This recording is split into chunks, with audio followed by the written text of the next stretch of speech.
So hello, it's Clive de Carle, another edition of the Health Revolution, and today a dream has come true. I'm with Jeff Behary, a chap who I've been looking at his work for quite a while now, years actually, and he has, as far as I know, the best collection of electrotherapy devices in the world, probably, and it's been a dream to come here and actually see them all and have them explained by the masters. So thank you so much, Jeff. And so you're about to show me a device for curing brain cancer, is that right? Well, it was for removing, specifically for doing surgery to remove tumors. All right. And it was a guy at Harvard. He was kind of a rogue from Harvard. Bovey designed the machine. And the idea was to have as few controls as possible on a diathermy type machine. Right. And this one here, there's only a quick power control, and you could switch quickly in between coagulating, which is basically cooking tissues, scalpel, which is cutting tissues, and then diathermy, which is heating tissues. Yeah. And electrically, there are very different requirements for those kind of currents. And with some nice makes of diathermy machines, you can do it all, but it required a lot of button changing, a lot of power changing. Sometimes you have to change the capacity, the frequency, the amperage, everything at once. So this machine was designed where you could quickly swap from one to the other, because if you had someone's skull open and you were doing surgery, it was a matter of seconds that you had only to operate with. Mm-hmm. So with this machine, you could switch. First thing typically was coagulation when you had cysts involved. The idea was you would cook the cyst and minimize the amount of bleeding when you tried to remove it. Yep. So first of all, the cyst was coagulated, then the scalpel would come into play, and you would electrically cut away the cyst and seal the capillaries as you were cutting. Cauterizing it as you cut. Yeah, exactly. And again, minimal bleeding. Yeah. This machine had an option for diathermy, which was more for the therapy end of things. But it did all three, and there were only two outputs no matter what. So there's basically a condenser bank in here. There's a very precision micrometer spark gap on the top, and this switch here, just 1, 2, 3, it's controlling power, frequency, and voltage at the same time. Right. So you could quickly swap back and forth if you were doing a procedure and all of a sudden you had to coagulate more, cut more, whatever. You could swap back and forth. And there was a very prestigious case of an American needing brain surgery, and it was done successfully with this machine. A famous person? Yeah. Was someone from our White House, in fact. Oh, right. And so, can you say which one? I'll let people do the history on it. see if they can find out who. Right, good. The machine was very popular. It was sold up until the 70s. Oh, even really? with spark gaps here. Wow, and spark gaps till the 70s. That's till the amazing. 70s. And what was funny, like, if you speak to nurses that worked in that time, they would always say, "Oh, the thing would always catch your bed sheets on fire and the curtains," because I mean, you get a nice arc from it, and a lot of them were so used to just switching the supply so quickly. They were cautious of other things, like where the wires were going and how close they were to bed frames and arcing distances and that sort of thing. But the spark gaps, yeah, they were used in the 70s, and they still have, like in skin doctors, what they call hyfricators. And they were more for skin cancer than anything else. But they were basically, they call them cold cautery because it wasn't like a hot platinum wire, but it was still a hot spark that would tissues, coagulate it, cut it. They're still in every skin doctor, at least, and they still have the spark gap circuit inside. Wow. And no one actually knows who's using it. Okay, this is 1920s technology, it's there. But it's there. Wow, that's amazing. And with radio tubes, with modern electronics, it's very hard to replicate that circuit because they're damped oscillations from the spark gap. So you end up with this pulse that gradually dies. And with electronics, typically you have, at solid state, you have a very steady stream. It's perfect for cutting tissues, but as far as for coagulating it or dehydrating them, it's not, because it's the wrong kind of current. which where in this machine it was corrected automatically. But there's some things that modern electronics you'd have a much harder time to replicate using solid state than you would with just the old-fashioned spark Wow, gap. how interesting. That's amazing. Yeah. And this one? This was a machine from the 20s, around the same time period, but it was used for rehabilitation. Fisher is one of the best companies that ever existed. It was a wave generator, and you see all the different waveforms it produced. Yeah. And what it was used for a lot was stomach disorders. And they found that people with digestive problems, they would apply electrodes to the stomach, help the things move along, as it were. And with the discovery of the X-ray, they were able to actually show the progress of that actually working. It was also used in the same way as TENS machines today, as far as like rehabilitation, that sort of thing. It's all mechanical, this machine. So there's I don't have an outlet nearby here, but there's a motor generator, and it's producing a DC output, and over here there are resistors. And as this thing is spinning, it's adding more or less resistance in the circuit, and if you hook it up to an oscilloscope, you see these actual exact waveforms coming off of it. It's all done mechanically and with only 2 switches. And the idea again is, let's do something really complicated electrically and let's make it as simple as possible for the physician that doesn't want to know how to make all these adjustments when it's needed. They just want to plug something in and have it work at the end. I didn't know such a thing existed. I have the original blueprints to this machine, and it's incredible how many moving parts there are inside of it. And by with the invention of the radio tube valves, they were able to make everything electronic in the end. And this is an example from 30 years later that just uses the valve technologies to do the same thing. It's got some great Art Deco look. Yeah, to you it. can tell the difference. One's like very 20s, one's more like 30s, 40s. Yeah. A sinustat. And there's one more machine over here I can show you from the 50s. Actually, I think the 50s went downhill as far as the aesthetics go. But so here you see the same type of machine from the 50s. Yes, yes. And Macintosh were making hi-fi amplifiers and things, weren't they? It was not the same company though. Oh, different company? Yeah. Oh, right. Originally, you can see actually this one, well, no, it's closed. I thought it was open in the back. The valves inside, there's a mercury arc rectifier. There's still a motor inside spinning, opening contacts periodically, but not nearly as complicated as the Fisher, which was, for me, a lot more precise. I like the Fisher machines the best. But this company, it started off as Macintosh Battery and Optic Company. So they were making early batteries. They started in static machines, which I'll show you an early example of. And later they switched into making Tesla coils and diathermies. And the chair that I sit in there is actually an electric chair that went with one of their machines to lower blood pressure. Oh, wow. And it was used with the Tesla type circuits. So is it an autocondenser chair? It is, autocondensation chair.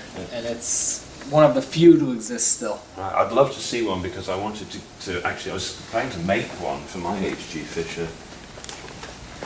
This one here I have a Doctor Who scarf on. But it's an interesting story because I got it with the brain surgery machine. And I was contacted out of the blue and the guy said, well, I have this Bovie machine. And it even has the original chair with it. And I'm thinking, okay, brain surgery didn't need a chair. And he sent me the picture of it and I recognized it immediately. I said, wow. And they didn't go along, and it was out of the Barnum collection, the circus. Oh, really? So they acquired the machines sometimes in the 20s and 30s, and they incorporated them in their carnival act of sorts. Right. And I don't know, I had like $600 at the time I offered for the pair. They said, I think we paid like twice that for them. But that's alright, seems like a good home. So I ended up getting it. Wow. And So there's a layer of metal under there, and then that top layer is an insulating there's sheet. the sheet metal. This is actually ebonite. Yeah, no, I read about hard ebonite dropper. in the old books, and I always wondered ebonite what actually was. It's in sheet form. It's almost impossible to find today. Right. You can get ebonite rods, and they typically make cigar stems out of them. It's a form of rubber. Very difficult to source these days. Could you use just plain rubber instead of ebonite? Would it work? Ebonite has a lot better properties, but there are other materials you could use for it, resins, for example. All right. But so there's a sheet underneath here, and it's connected to a binding post in the back. Yep. And well, the idea typically auto condensation currents were around 30,000 volts. So you have the equivalent of like a good 1.5 inch spark. And if you're sitting on something, you don't want that spark to jump through because you know where it'll go. Yes, that could be unpleasant. And so the other terminals were the hands. Yeah. So your body become part of a condenser. Yeah. It genuinely lowered blood pressure. It was used for until the 20s, 30s, and this is a good misconception. A lot of people thought, well, you know, they phased it out because of some FDA reasons or whatever. No, it was always legitimate. The problem was the spark gap machines in the 30s were interfering with radio. Yeah. And if you fired up your spark gap diathermy, everyone's listening to, at that time, AM radio. For 5 or 10 miles, you could destroy everyone's radio. In the 30s, it was a depression here. It's all they had was radio. Right. So the reason the FCC got involved, well, there were two reasons. One was they didn't want interference with the only entertainment source most families had. But the other reason, more so, was around the time of the Second War, if you had a diathermy machine, you could throw an antenna on it, key the circuit, and communicate 50 miles away. They were worried about German spies in the U.S. communicating with them. And it's a very valid thing. You can take a diathermy machine and communicate by telegraphy 50 to 100 miles with a proper antenna. Oh, interesting. And so they were severely limiting who would use these machines, basically trying to keep espionage out of the country. Well, I had no idea. When I turn my H.G. Fisher devices on, I knock out the internet of all the houses around me. Oh, yeah, absolutely. I had the telecoms company come and complain. My kids had to turn them on and had toys suddenly, remote control toys coming to life on the shelves and everything else. I mean, it happens, and they switched to shortwave diathermy, which we have. There's a machine out there I can show you, which operates. So long wave diathermy, we're talking 500 kilohertz to around a megahertz or two at the most in these fishers. Yeah. Now, because of the FCC, and they had to find bandwidth that didn't interfere with radio, so this machine, it was actually adjustable frequencies. This one's at 12 meters. A lot of them operate around 27 to 29 megahertz. So that was the only reason they brought out the shortwave. That's it. And it was to not interfere with radio. And in the back of this machine, if I open it up, you can sneak in there with the camera. You can see the different valve tubes that are in there. So they found you can use them for surgery the same way. Not the same way, but you would have to get used to it. And the problem is they tried autocondensation with it. And what did they find? Instead of lowering the blood pressure, they induced fevers in the patients. And they said, well, this is cool, because fevers are a natural way to kill diseases. So they were advertising fever therapy, and then suddenly, come here if you're sick, we're going to induce a fever in you, and you'll be cured. And a lot of people died after treatments. Oh dear. And so they realized then that, okay, we have to be careful with what we're doing with these higher frequencies. The physiological response isn't the same. Yeah. 30 megahertz versus 1 or 2 megahertz. And so it was at first something encouraging, and then they discovered, okay, let's not do this. And the same thing happened with the low voltage currents. They were trying to induce electric sleep in the 20s, and they found for insomnia, okay, we can hook up electrodes, people go to sleep.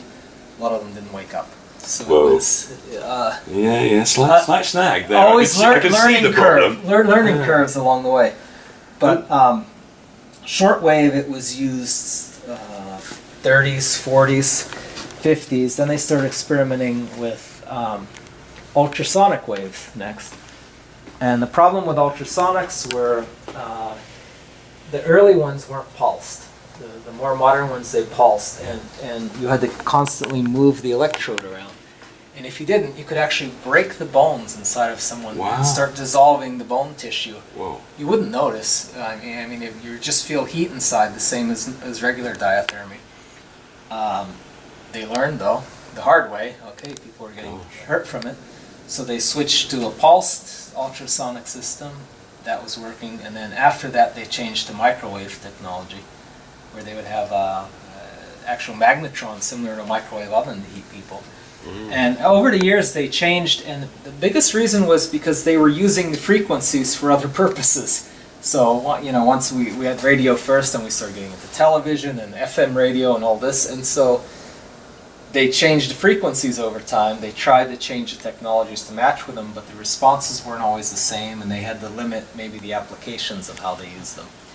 I think some of the medical profession love the microwave diathermy. I mean, the Germans, for instance, sell microwave diathermy devices now for like $250,000, $500,000, because obviously you need, if you want to use microwave diathermy, what they're doing is they're using all sorts of computerized visualization techniques so you can see what's going on and so on. And of course, from a financial position, if a piece of equipment costs $500,000, then there's a profit in that to bribe somebody with.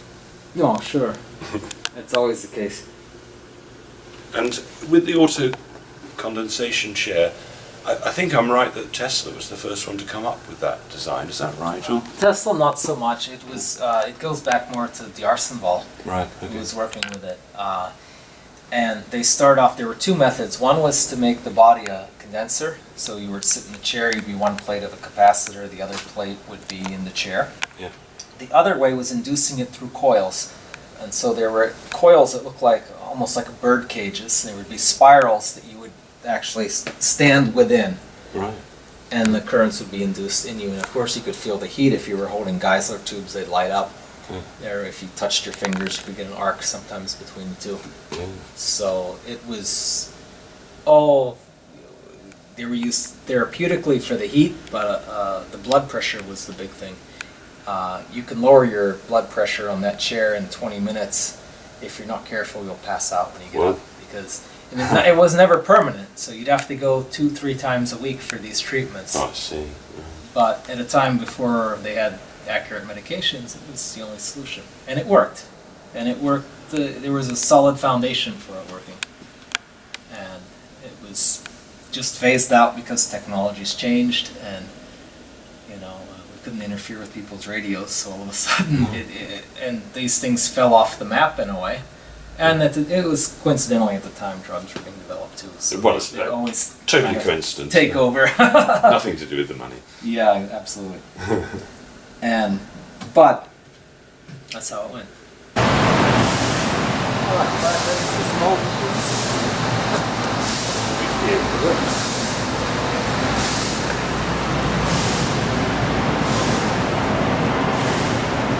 So we're starting off here.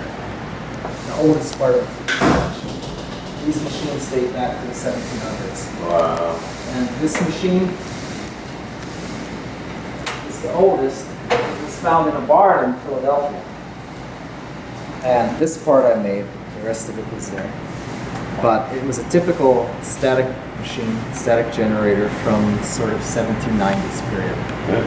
And the only ones in Philadelphia working with static at that time were Ben Franklin and Joseph Priestley, who had basically fled for his life from England after writing the amazing book, The Corruptions of Christianity. And he was the Google of England, I think. One of the brilliant minds. He wrote one of the best books on electricity ever written, called Present State of Electricity in 1777. It's a 3-volume set of books, and you can open it and read it. And for everyone, even me, I was thinking, okay, it's sort of the birth of electricity in the late 1800s.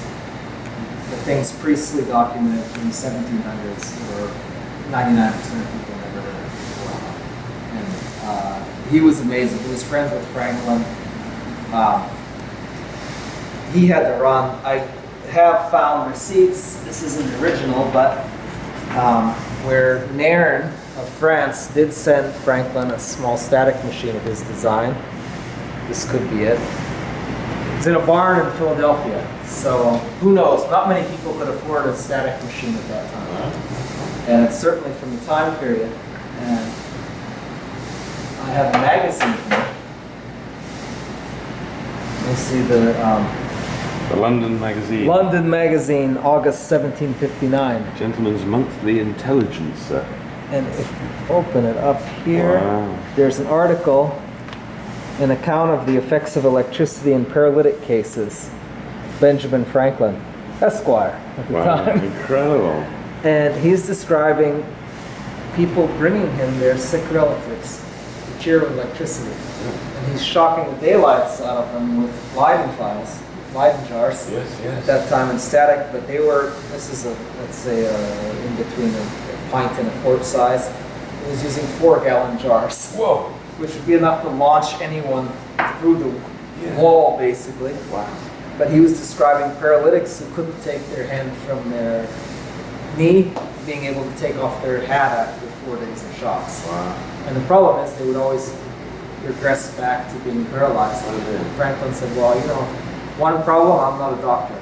I don't really know what I'm doing. I'm just shocking these people you're bringing me, and I'm seeing differences after. Maybe the profession should look into it. And it was kind of early birth of electrotherapy back in that time period. And I have a book, I actually have it at the house now, but it's called Ethereal Fire. And it's one of the early books describing electrical treatments, and they're describing how to make machines like this. They're giving case studies, and some of them are hilarious to read through. Worst thing, they're publishing such and such of this had this disease. They're giving their address, their home. They're describing these treatments, and then they're saying, okay, how to build an electrical machine is one chapter. And I said, well, if you don't have the means to build a machine, you can just fly a kite under the rain clouds in the storm. And you realize why none of these books exist. Probably they had the book under their arm when they were struck by lightning, which is a huge possibility at that time. Yeah. Of course, the lightning strikes are interesting because it either killed you or cured you, didn't it? Wow, yeah, most of the time, Most of the time, first. Yeah. These machines are interesting. This is a copy from the time period, late 1700s, of the Cuthbertson machine, which is in Haarlem, Holland. They had a 6-foot plate machine. It was the largest static generator of that time. It's still there in the Netherlands. You can still see it. This was a small version of that machine sold for therapy. It had an insulating stool for the patient. You could charge them with static. You could draw sparks from different parts of their bodies. Very rare machine. This is one of the early American machines made by Pike of New York. It existed since the 1700s. This particular machine I've dated to about 1820. But extraordinary machine. It's a glass cylinder. There's leather, what they call a rubber, rubbing against it would create the static. To get more static, you spread amalgam on. It was typically mercury with tin and zinc and a little bit of lard or bacon fat mixed in. Wow. And they put it on the leather, and as they turn the crank, it would provide friction, which would generate the static. In the earlier machines, going back to like 1705, this is a replica I made. There was a guy in England, Francis Hawksby, and he was kind of the first guy to make an electrical machine. And it was a cylinder that you would put your hand against and turn the crank, and the friction of the skin of your hand against the glass would make static. He found later if you put mercury in a vacuum inside, you could make light simultaneously. So we hear about Edison and Tesla being inventions of the electric light bulb. It was Hawksby 200 years before. Wow, I didn't know that. And if you take mercury in a vacuum like this, shut off the lights, you can swirl it around, and the friction of mercury against the glass would make light. They noticed it with barometers in the early days. And one of the funny inventions that came from that, they said, well, let's tie them to rocks and put could have self-lit buoys to warn ships that there's rocks. Yeah. And of course, environmentalists wouldn't like that today, throwing something that found the mercury in the ocean, but it worked. Waves would move up and down, the mercury would slosh around, you'd get a little bit of a glow, ships would say, oh, there's rocks over there. Oh, A amazing. self-lit lamp, basically. Great. And other machines here, this is 1830s, London. Jones of London made it, and doing the research, Jones was actually an optician, and he made all of Thomas Jefferson's glasses. Jefferson ordered his glasses from England, ironically, living in the States. He had his glasses made there. Jones, working with glass every day for optics, learned of these static machines, electrical machines, said, okay, let's branch off and try something new. So he started making a few static machines. And here's one of them. Amazing. Now, stepping forward 200 years, this is called a Templer-Holtz machine. This is what was used for therapy in the late 1800s. This is the largest machine in the U.S. A friend of mine, Dan Casella, bought it at auction. This is how it looked in a picture. It was falling apart, there were chunks of wood missing, all the glass plates were broken. It took us a year to restore it. Wow. And you can hear inside the static all of a sudden. Ooh.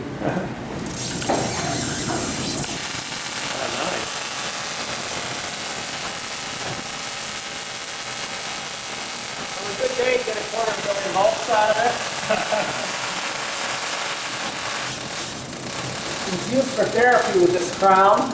A relaxing treatment is that you'd be on a platform in a reclining chair.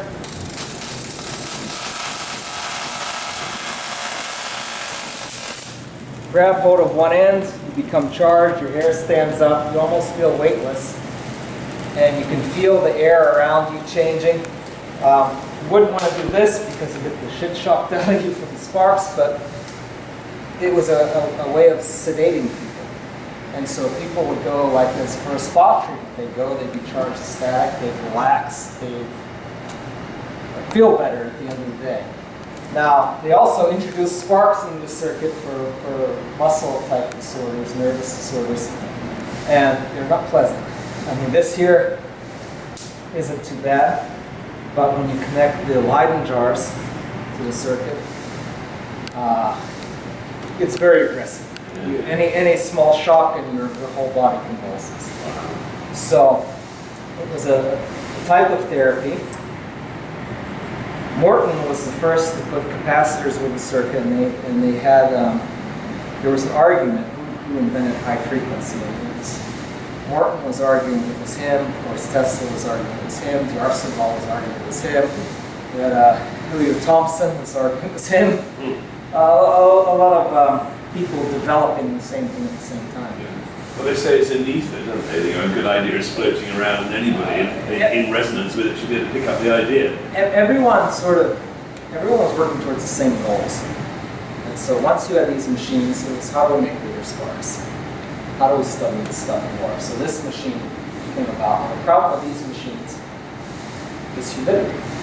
So if it was raining today, they didn't work so well. So they had to come up with a coil method of making high voltage. And at first it was all about sparks. Now this machine, before we switched topics, was found to be a perfect power supply for X-ray tubes. After discovering the X-ray, all of these different pronged electrodes. Now this is something interesting since we're talking about lights here. Just to show it. Now, the sparks that we were seeing there, you can generate X-rays turning this machine this slow. You can put an X-ray tube there, send the spark through a tube, and see the bones of your hand with this much effort. Wow. It's incredible. Yeah. And you hear kind of a hissing sound coming from those points. So if I charge up the machine, grab hold of one end and approach the other, you'll see an effluve come off of those points. of ionized air towards my skin. You hear the hissing. Yeah.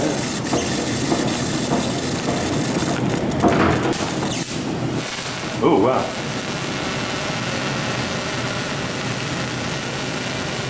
Now, there's a lot of ambient light here. And first thing I'm noticing, my shirt's being pushed into me. But if you look close, you'll see these cones of light coming off the points. And in complete darkness, the entire air between that terminal and my hand becomes violet. Right. And you get bombarded with ozone, with nitric. You start to get muscle contractions in your hand. These were the earliest days of therapy. Wow. And not all of it was legitimate, but a lot of the founding principles were found in these types of machines. Wow. And we have some pictures here. You can see people's charge. I don't have much hair, so it's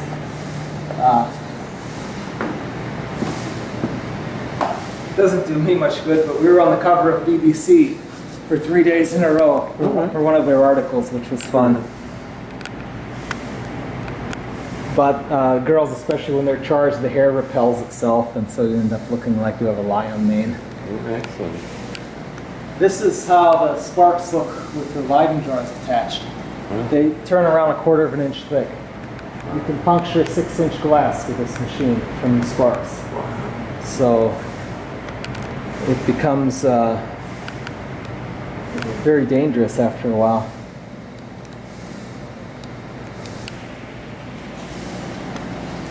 This coil was added on top of the machine. You could send the sparks through a coil. This was the earliest days of high frequency. And it was ways of modifying the currents in a way that you could provide a little bit of heat. Not as much as with diathermy, but they did notice the heat aspect of it. So it was let's say, the earliest developments of diathermy. And the pioneer for that was William James Watt in the States. He wrote actually the first book in the States on X-rays called Photography of the Invisible. And it was a tiny book, but he was one of the pioneers, basically, in the field. And so this machine, again, the problem was humidity. And I would say, since you're filming, take a good look at the inside. It's glass plates with shellac, tin foil, and paper. And it's very complicated how they work. There's a tiny bronze brush that induces a little bit of a charge on the plates. And as the machine's spinning, these charges are separated inside into positive and negative, and then neutralized so that they can acquire the opposite charge without canceling each other out on the same plate. And it's an amazing process because you can see very quickly you're able to multiply these charges that you wouldn't have gotten otherwise. These other types of machines, you can get a 1 or 2 inch spark with this. It's really impressive.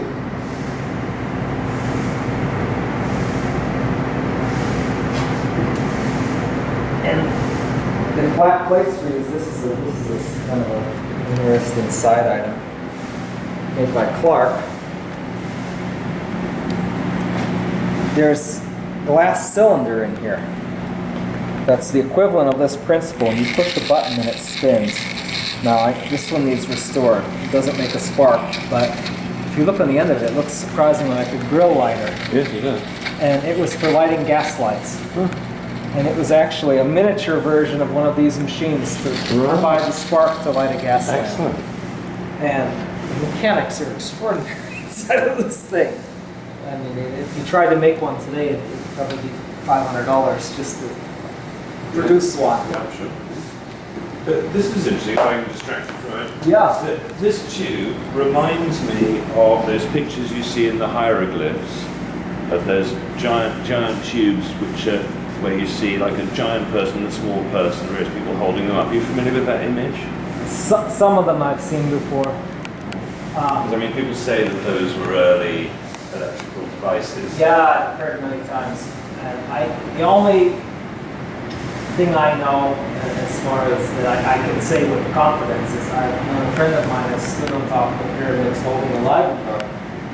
And because of the height of the pyramids and the lack of anything else around, if you hold the jar like this, you can collect atmospheric electricity the same as Franklin was flying a kite.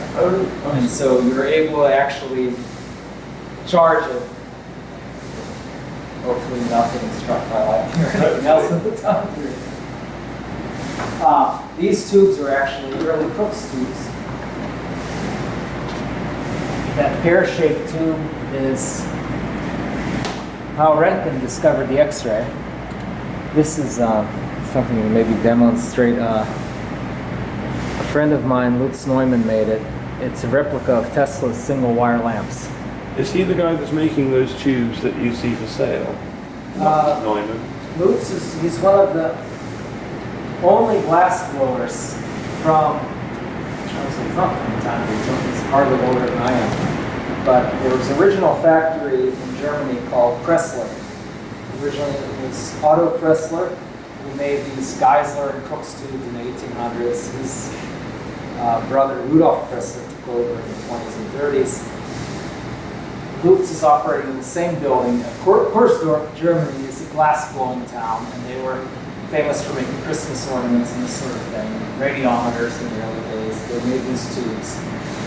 And there's still a man alive who worked for Pressler named Wolfgang Minchman, but he's in his late 80s. He's not really making tubes anymore. But he's still alive. He's living history. He actually saved Pressler one day from falling off the back of an automobile. His boss, Rudolf Pressler, was one of the last martyrs to the X-ray because they were testing all the tubes in their own hands and dying. And, but Wolfgang's still alive. These are some of his tubes. And my friend Frank Jones hand-carried these tubes from Germany to give me. This is called a Ploy tube. And unusual tube. You have a anode and cathode, and as you power it, there are X-rays perpendicular from the surface that hit the stars, and you end up with the fluorescence of these items on the glass. Actually, they're blocking the rays, and you see a shadow of the stars on the side, but the glass lights up a bright yellow-green. So how would that be used in practice? And it wasn't medically, it was all just early experiments with vacuums, electricity in a vacuum. Right. And so you've got like a double radiometer up there. Yes. Can you explain how they work? These are interesting. They start off with electric versions. Well, actually, I'm sure they put them first. Crookes was the inventor, and this is a rarity. It's the original obituary to Sir William Crookes. And the radiometer was a favorite invention of Nikola Tesla. And I'm sure there are physicists that can explain it better than I can. But there are veins inside made of mica. And not being outdoors, they don't work very well inside. But when the sun hits them, they start spinning. This one, they spin in opposite directions. There's still some residual air inside and some convection currents present. So one half is painted black, the other half is silver. And so one side becomes hotter than the next, and slowly they start spinning. Yeah. But it was a mystery for a long time why and how they actually worked. It was like a self-powered fan inside. Yeah, I love them. And, oh, they're great. And this one in here, of course, we're shielded by everything, but take them outside in a hot Florida day, they spin around. And they work, they have to have a high vacuum to work.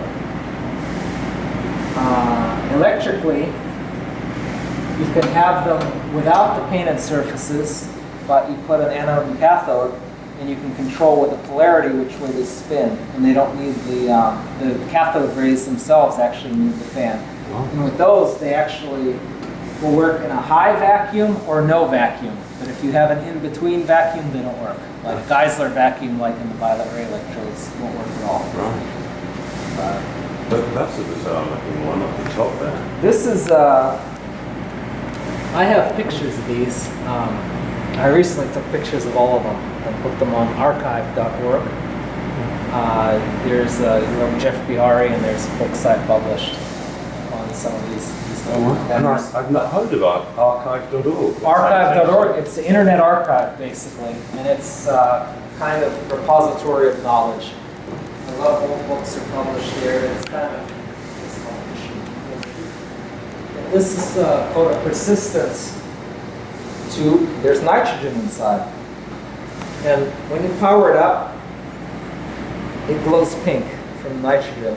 But when you take off the power, there's a yellow afterglow, and it shows that some gases they have a ability to phosphoresce after they were ionized.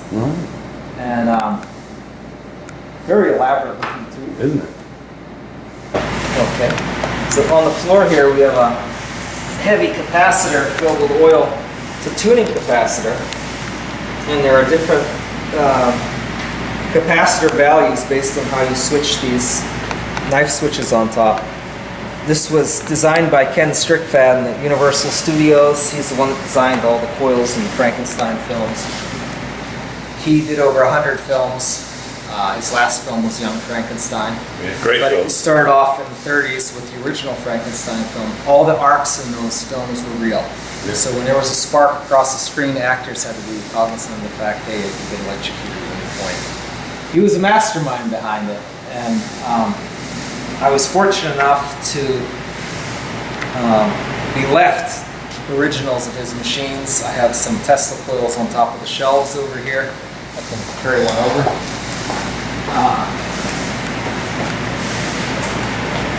Here's one of the smaller ones, but the machine, the Vulcan coil that I demonstrated for the high power x-rays, he was friends with the inventor. So there are many of his creations were made from coils he could actually buy that were in the medical profession at that time. Right. And these coils were given from Ken Strickfaden to John Foster, who was basically the head of production for Universal. John gave them to Bill Wysock, who was my mentor. He made the largest Tesla coils in the world in Monrovia, California. And before Bill died, he left them to me. So it was a great honor to have them. Bill never actually operated them. I invented a tuning capacitor years ago for the defense field. And even though I don't know the internal geometry of these coils, I'm able to operate them safely by the frequencies they're looking for. So I actually have pictures of these coils, all of them operating. Wow. And it was, I think I was the first person ever to do it since Ken Strickfaden. Wow, fantastic. And that tuning capacitor is evidence of Ken trying to develop similar things to what I did. My capacitor had 8 switches and 255 values in it, based on the principle of binary numbers. I used it for years in all my Tesla research. It was a secret to how I found out a lot of this stuff.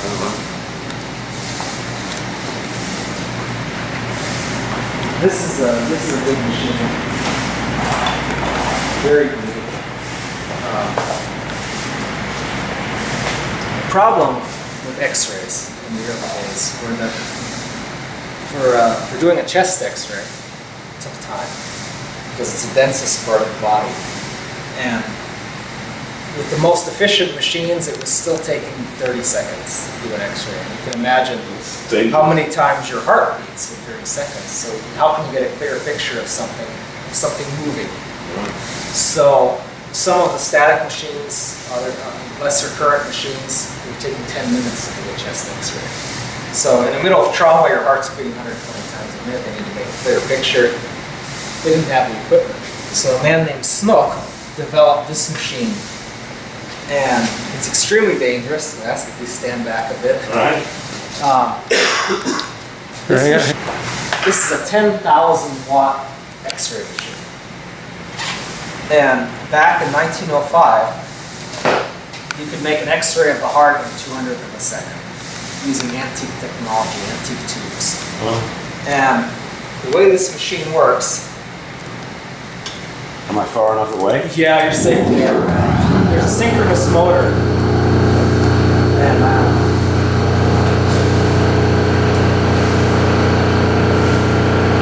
this motor is spinning in sync with the generator at the power plant locally, so it's the same speed. And what happens here at the base, there's a 200,000 volt transformer, weighs over 600 pounds. And X-rays require DC current, so you have to transform the AC to DC. They didn't have the technology back then. So what's happening as this motor is spinning, it's tracing a wave pattern on these rotary metal discs. And so an AC wave goes up, goes down. As this motor is spinning, it's taking the top and bottom peaks of the waves and transforming it into DC. So this is considered low power for this machine.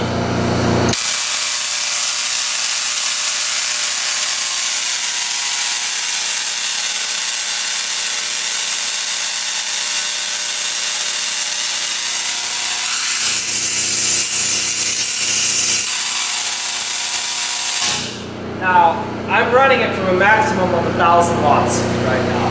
It's designed for 10,000 watts. Wow. On high power, I still have to run a 50 amp line to it, basically. But at 50 amps, that discharge changes from that noisy blue spark into white fire. Almost silent, it blows up a good 16 inches from terminals. Wow. Unlike the other coils you saw, this will kill you instantly. Extremely dangerous machine, but first of its kind. It was a time when you could make an instantaneous X-ray and everyone says, oh, they didn't know what they were doing back then, it was inefficient. No, this machine rivals a modern machine as far as efficiency goes. Say again, what was the date of this one? 1905. Wow. And ironically, it was found in a morgue. And one of their advertising perks was they said that their machine made a clearer X-ray of a living heart and their competitor's machine could make of a cadaverous heart. Wow. Of course, the cadaverous heart wasn't moving. Wow. But the reason it was in a morgue was the morgue was originally a sanitarium. Wow. So it was in the attic, weighs over 1,200 pounds, had to get it down a spiral staircase. Wow, that's not going to be easy. No. Very, very unique machine though. What makes it more interesting was that the machine was there, the controller wasn't. My friend Bill Wysop had the controller in Los Angeles. Didn't have the rest of the machine. Wow, well, amazing. And it was together. Actually for this model of machine. In a similar way, there's a timer here, awesome mechanical timer. I'm about to wire it up to the machine in the next week or so. There's a filament control for the later X-ray tubes that filaments inside. You run at a constant current. This was a way you could adjust live a 200,000 volt line to get a constant current out of a 6 volt filament voltage. And all of these parts just happen to be for this model of machine. And I don't know of any of them anywhere in operation except for this one. And I just got it operational maybe 2 weeks ago. Oh wow. So that's amazing. You're doing such incredible work. It's a lot of fun. And you got a Westinghouse coil there. Yes, this is extremely rare. But was that when he was working with Tesla, or would this have been before? No, this was when he was oh yes, that's Tesla. Some of the earliest alternating current meters are right here, and these were in Pittsburgh, in a school, Washington Jefferson College, and they were clearing out the school to make. They were actually moving buildings, and they found all this stuff, and they offered it to the Westinghouse Museum. Oh no, we already have meters. Yeah, it's like a $3,000 meter. Nicest one probably in the country. It's beautiful. And they have, we don't have it here yet. I got an Edison Dynamo. It was behind glass since 1911. Wow. And mint condition, better than the ones at the Ford and Edison museums. These schools basically getting rid of stuff, and they were offering, let's say, real museums, the compared to mine. And just make us an offer, will you take this stuff? And the museums were too, I'll say honestly, lazy to acquire them. And I ended up buying the entire physics department for $2,000. Wow. Amazing. And this was, there were many things inside. I had vacuum pumps, and early tubes, and early Tesla coils, early static machines. Things that were priceless, that were just sitting there getting ready to be scrapped. And here's a museum down the street from them that wasn't interested. It could have totally built an awesome display locally with stuff that was always locally in town even. Yeah. But no, they don't want it. I'll take it. I went to Tesla's lab, I think it's in Fort Myers about 30 years ago, and it was fantastic to see all the light bulbs, the original prototype light bulbs, still working. Ford and Edison House, they were friends, and the stuff's still there. Yeah. And yeah, they still work. Exactly. I've got a light bulb. You know the story of the battle of the currents between Tesla and Edison? Yeah. Of course, Westinghouse and Edison were bidding who was going to light the World's Fair 1893 with AC or DC currents. Yeah. Westinghouse severely underbid the job to get the contract. And of course, Edison turned around and said, "Where are you going to get your light bulbs? They had $250,000 in a month." He wasn't about to lose the contract and then sell any of them to them. Right. They come up with a bulb that didn't interfere with Edison's patents. Edison patented the wire feed-through in the lamp, the screw sockets. Yeah. Something that was used in Christmas ornaments forever. Yeah. But he got the patent. So Westinghouse and Tesla sat down, thought about it. Westinghouse recently had acquired patents of a company called Sawyer-Mann that made a stopper lamp. And the idea was it was a two-part lamp, didn't interfere with Edison's patents, because the filament was in its own piece of glass that got pushed into the rest of the bulb.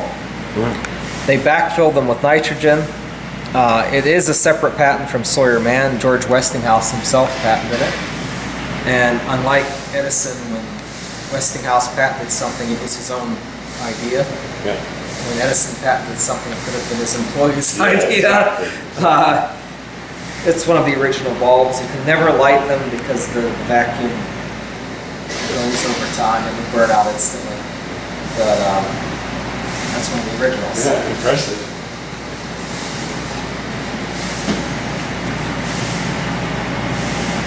These are early X-ray tubes. Some significant ones. This one's from 1897. It was for static machines. It was sold by Kinraid's company, Sweat & Lewis. Another impressive one. I can carefully take it out. You have to keep these behind glass because there's a fear of them imploding at any point in time. So I rarely take them out of the case, but this is a tube made in Germany within the first year of the discovery. It still works. I've seen the bones in my hand with it. Incredible technology. Not something I would recommend anyone doing, but on the topic of that, I can show a picture here. This is my hand in my infamous beer opening ring. Over 20,000 physicians died from X-rays. 20,000 physicians died from And X-rays. people working in the field in the early days. The dangers were known the first year of the discovery, but people were so enamored with the invention itself, the idea they could see the invisible, they didn't feel radiation burning them. Yeah. Some of the top pioneers were getting burns on their hands and eventually getting amputated fingers because of cancer.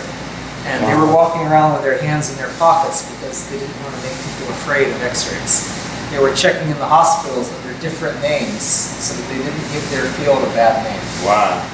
And finally there was a Cumberbatch, one of the famous early pioneers that was treating all of these other colleagues of his, finally came out in the press and said, "I'm not doing this anymore. Right. There's people killing themselves in the field." And there's dangers. You guys have to start thinking about this. And there was a guy in Boston, Rollins, who was a dentist, one of the best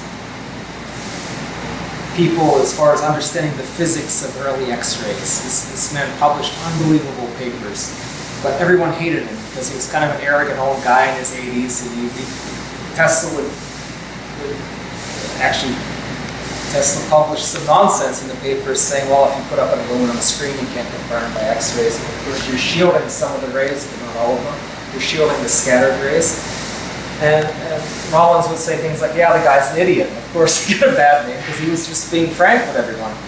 But Rollins, he was making shielded tubes. He was painting the inside of the boxes with lead paint. He was putting lead shielding. He was telling people, hey, you know, you have to be careful with this stuff. And this invention on the floor, I have a few of them out here. You mentioned Cumberbatch a minute ago. Was that the same guy who wrote the diathermy books? Yes.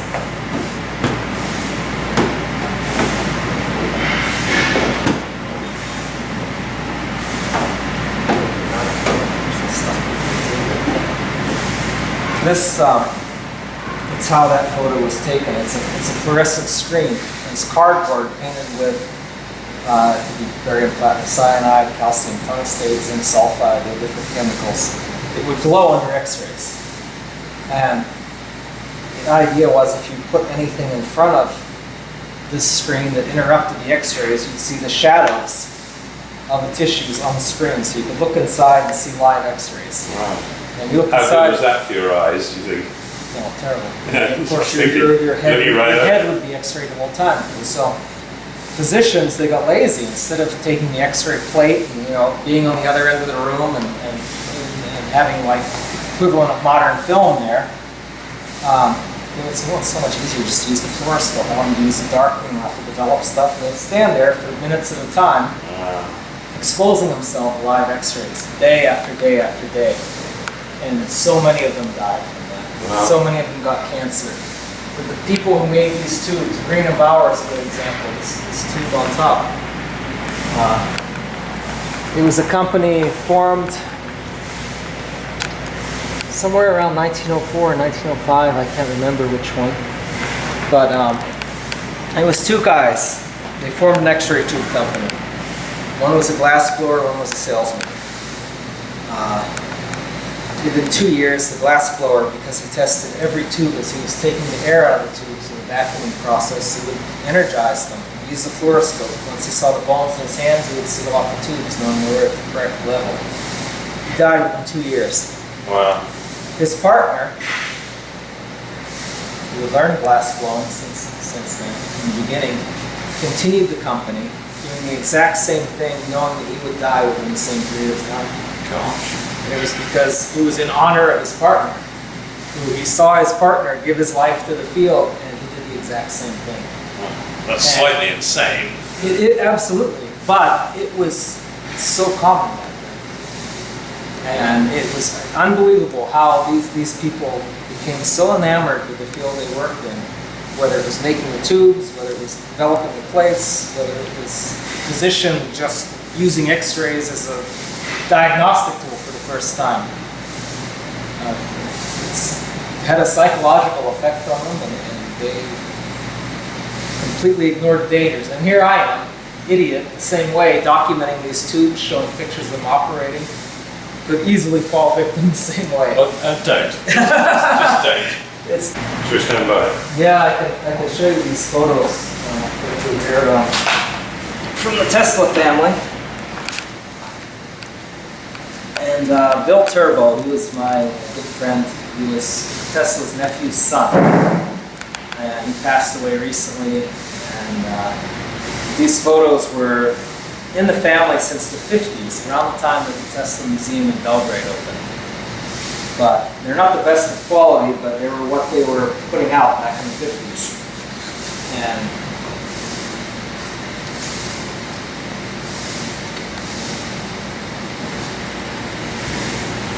I guess I can be brave and tell you that most of the machines at the museum in Belgrade are replicas, not originals. I see. Wow. I know several people contacted me who built them. They have all the blueprints and things there. Here's, of course, Wardenclyffe. Of course, the tower was destroyed because Tesla built it much larger than he said he was going to. He ran out of money at the time when Marconi sent the signal across the Atlantic. End of story.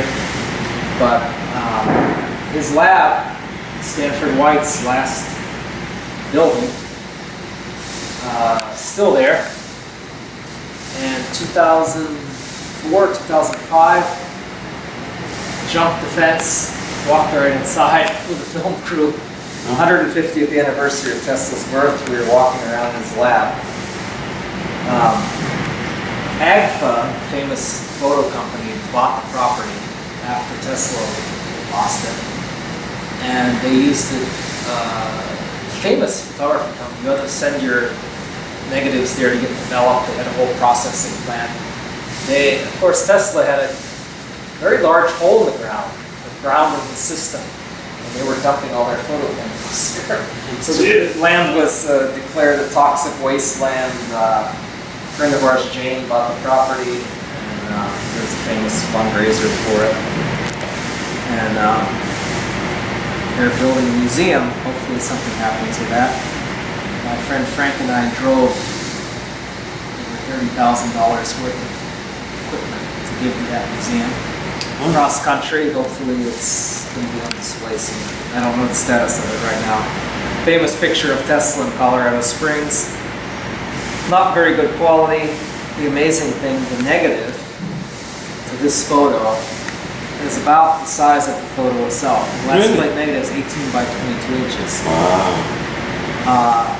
If they ever scan that negative, which they need to do, you could blow up this picture as big as this back wall and it wouldn't lose resolution.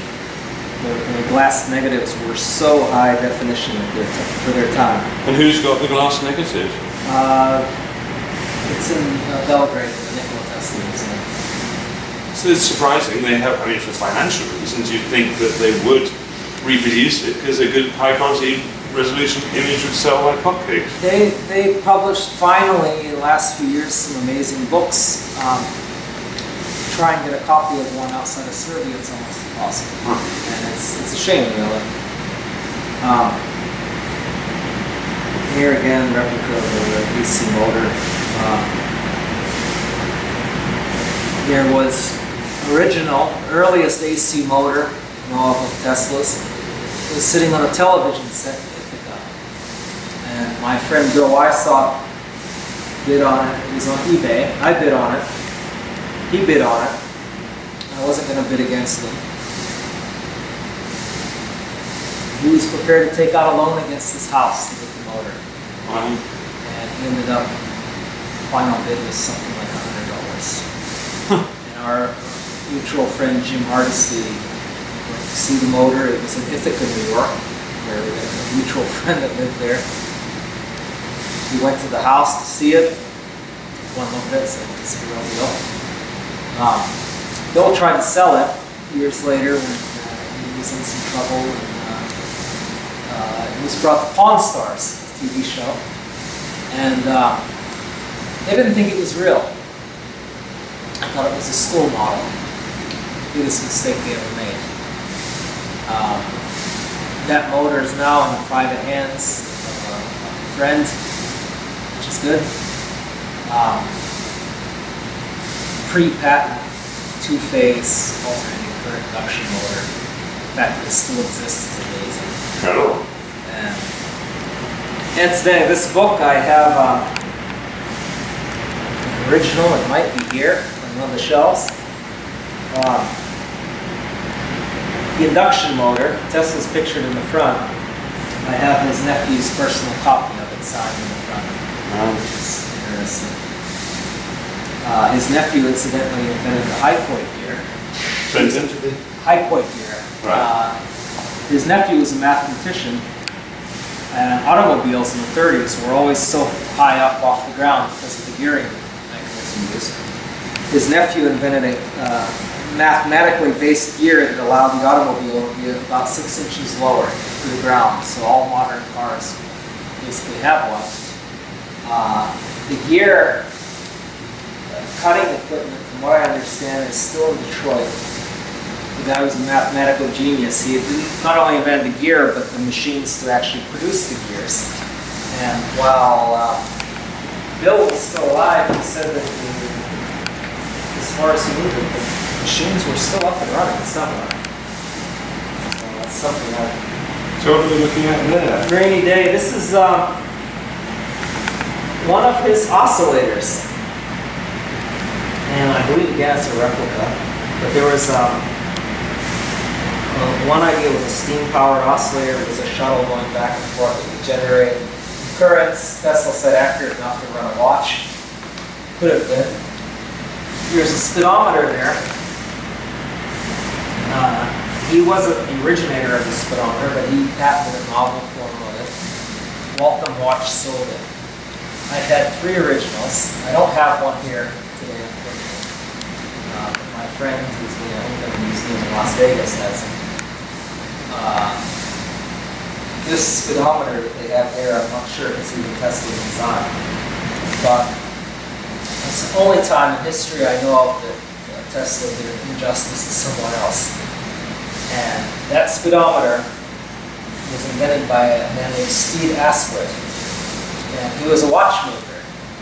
And he got interested in making motors and things, and he came up with this clever idea of an air friction speedometer, where there were plates that would revolve next to other plates, but wouldn't actually touch them. And the friction of the air between the two would communicate the speed, and you could read out of what the speed was. There was a direct cable going to the cars that was spinning, you could get a readout. And the idea was altitude didn't affect it. So no matter where you were in the country, you could get an accurate speed reading. He had a contract with Waltham Watch.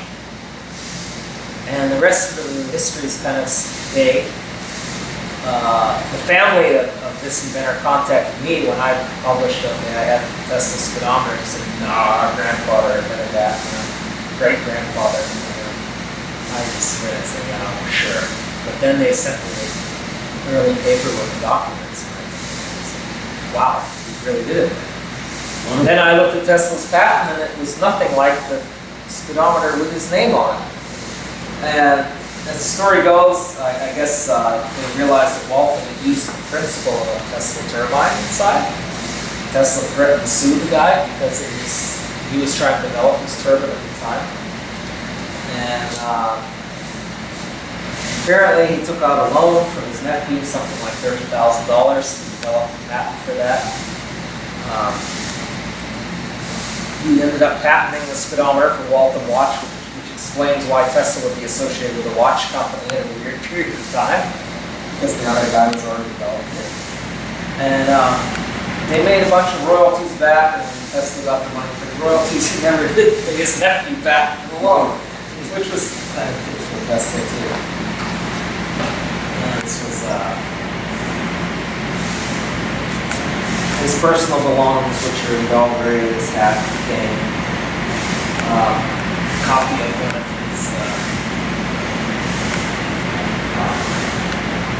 honorary diplomas. There's an interesting article written by the Quorums called "Who is the Real Dr. Nikola Tesla?" something along those lines.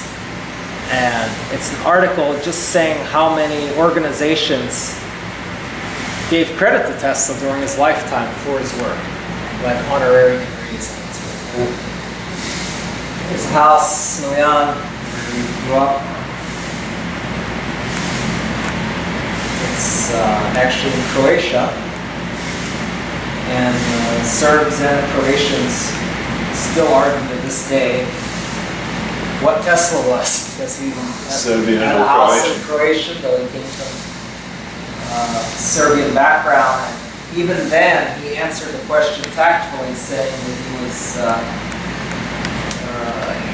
he was a proud Serb that was, proud of his Croatian homeland or something along these lines.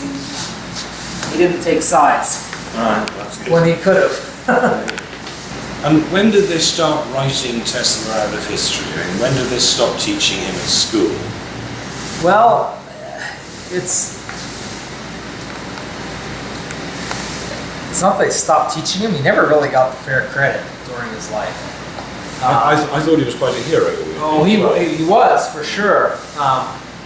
After that, the year he died, a man came out with a biography of him with a lot of misinformation published. And a lot of that information over the years grew out of proportion as people tell stories, and they always change over and over again. The hardest part of being a Tesla historian is actually separating the fact and fiction. There's written so much about him, and the family was so frustrated because so much complete nonsense was written about the man. So if one was going to buy a book about Tesla, which one do you think is the most accurate?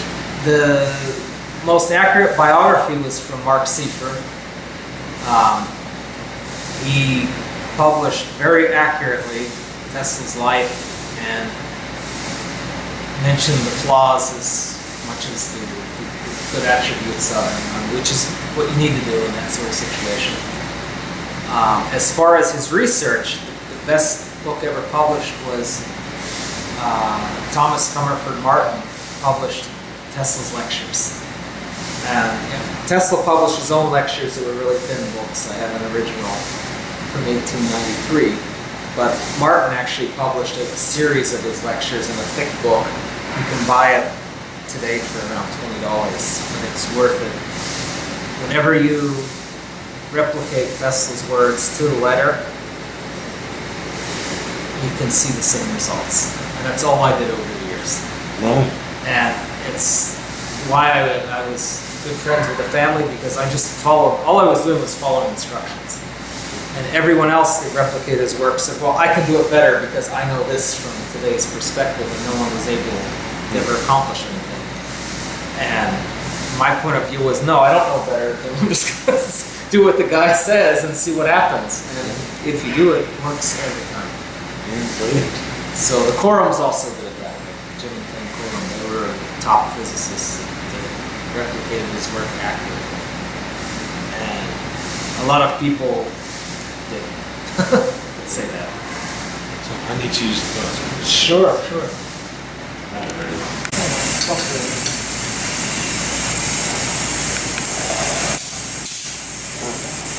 It's funny how sometimes you need power to turn them on.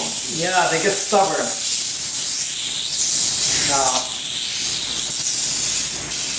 we used to have an interesting history. It dates back to the war of currents between Tesla and Edison.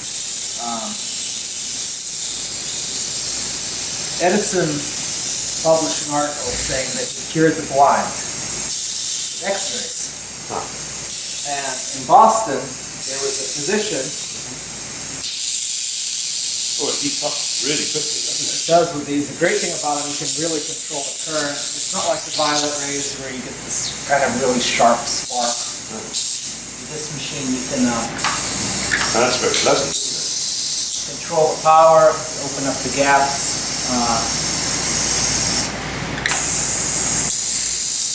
As you turn it up, now you can see here with my hand, this is something, actually a good example. This line of cord. It's sticking to my hand, the heat. So it's the danger of these internal electrodes. Yeah. The vaginal, rectal ones easily dehydrate the tissues, can get stuck and fracture inside the body, can cause a lot of would problems. not be good. No. Wow. So even I wonder how often that happens. it was frequent. And it's Whoa. the scary thing when you get into these, this is the scariest one, the urethral electrodes. Yes. For urinary disorders, a lot of times you see them broken. And unfortunately, you know where they break. Oh my God. But yeah, this, for example, it's sticking to my skin. You can feel it. It's a very sticky feeling. So they would, It really gets hot, doesn't it? it does, and they would apply talc to the body to help move the electrodes so it doesn't get stuck in one place.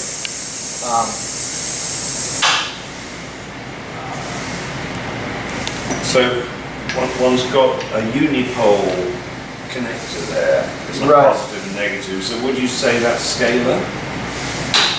It's a high frequency, so this machine's around 1 megahertz, and so it's changing from positive to negative 1 million times a second. So when When is it scalar energy, and when is it high frequency? I'm confused by that. Scalar, I use high frequency for everything, because scalar gets into this sort of vagueness that I tend not to deal with. Okay. So it's high frequency by certain frequency ranges, let's say. And with these machines, it was common to find them from like 500 kilohertz up into maybe 2 megahertz range. Yep. Hold it back here. You can see some of the electrodes. There were metal electrodes. I mentioned they were used to treat BD a lot. Yeah. So there's vaginal, there's prostate electrodes. Some of them have probes in the back for thermometers. So you would attach the wire there and a thermometer would go through, and so you could actually monitor inside the body what temperatures were. And the idea was if you're trying to kill a certain infection, you hold it at say 120 degrees for so many minutes. And you were able to physically monitor those conditions. This is a type of surgical electrodes you could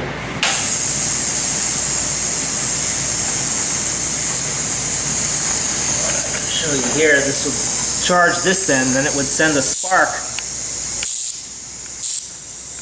this end. Ooh, it gets too hot to hold after a while. But that type of spark you could use to actually coagulate cooked tissues. Yeah.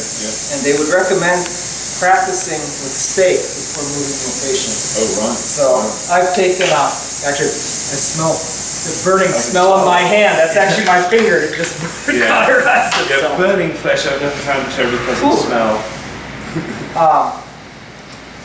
So you practice with a steak, and with this machine you can cook the steak from 30 seconds to 10 minutes, depending on how you adjust the spark gaps and how much power is going through the coils. But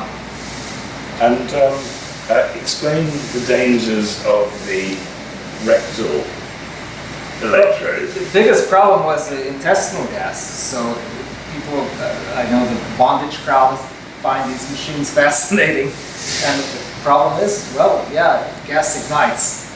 And so anytime you have a danger of actually igniting internally, these problems, people's intestines have light within their intestines, you have permanent damage, caused to rupture the intestines at some points. Wow. Definitely dangerous. And it wasn't just with those for females, the vaginal electrodes, same thing. You're in the same area, you can induce currents with a pretty wide range in the body. So definitely. You don't want to do that. Yeah, not really toys. Wow.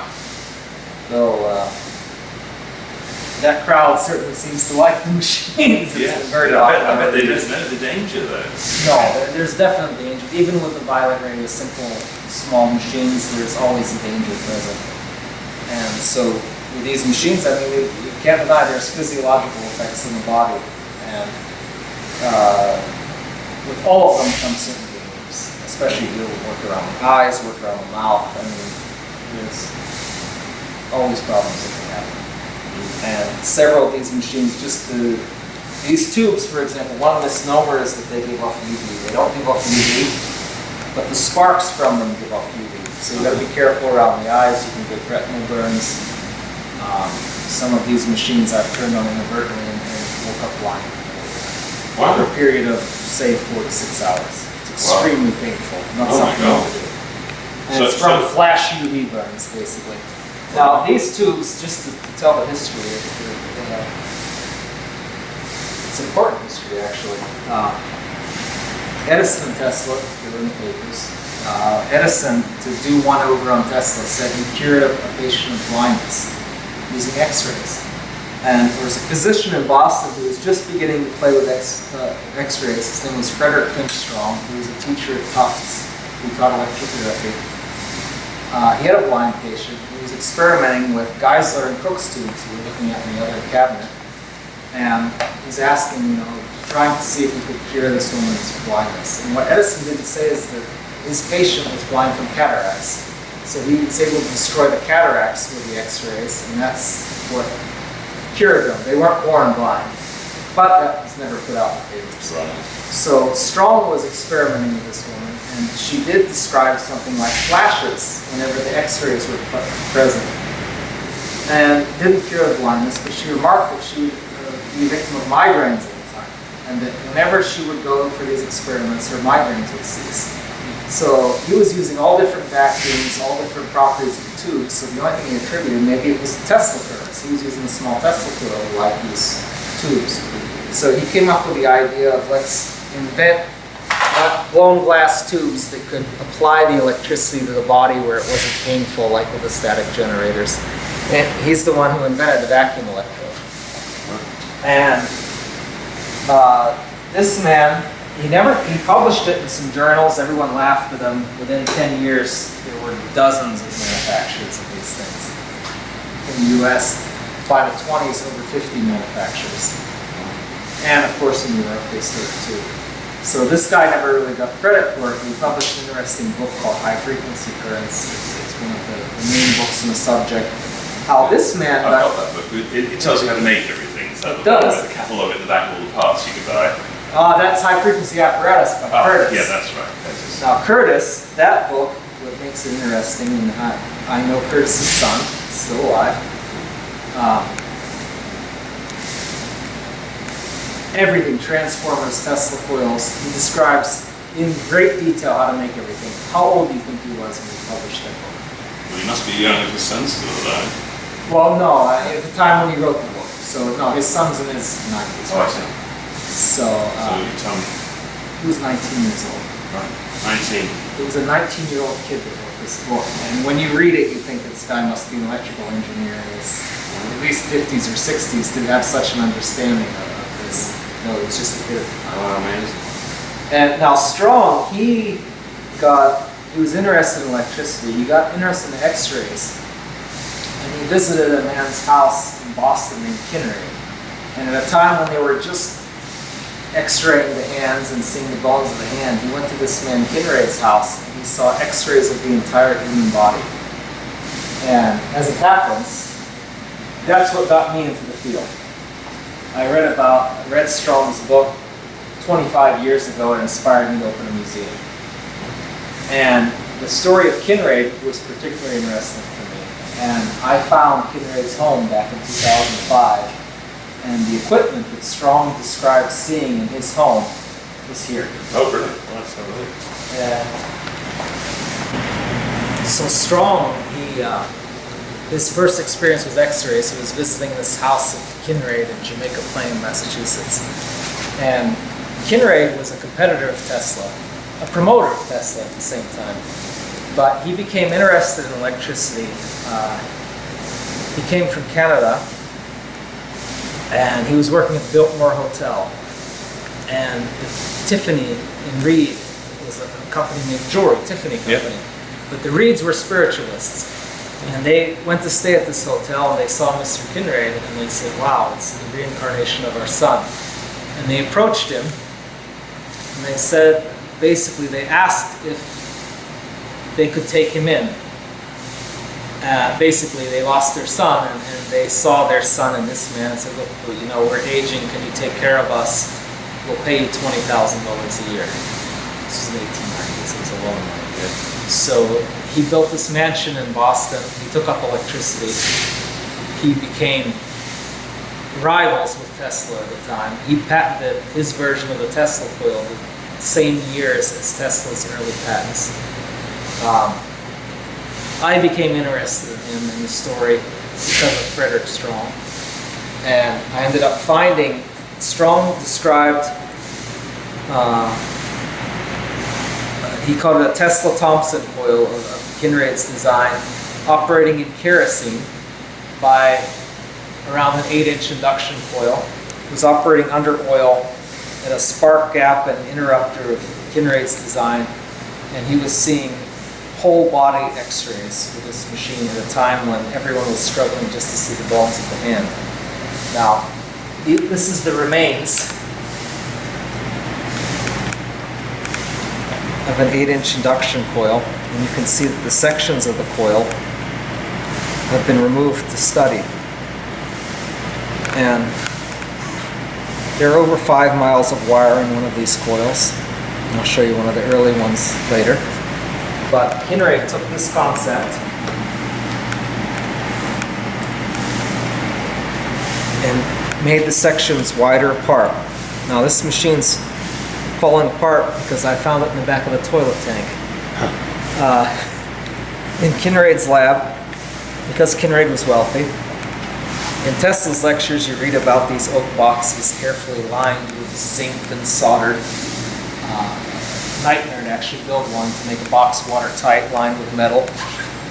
Kinraid simply bought a toilet tank at the time period. It was an oak box lined with copper to hold water, flushing mechanism. This coil was in one, found it in his lab. 120 years later, matches his early patent. And the flushing mechanism was still in this box. I found chains in some. Why was this flush? And then I realized that the primary coil was tappable.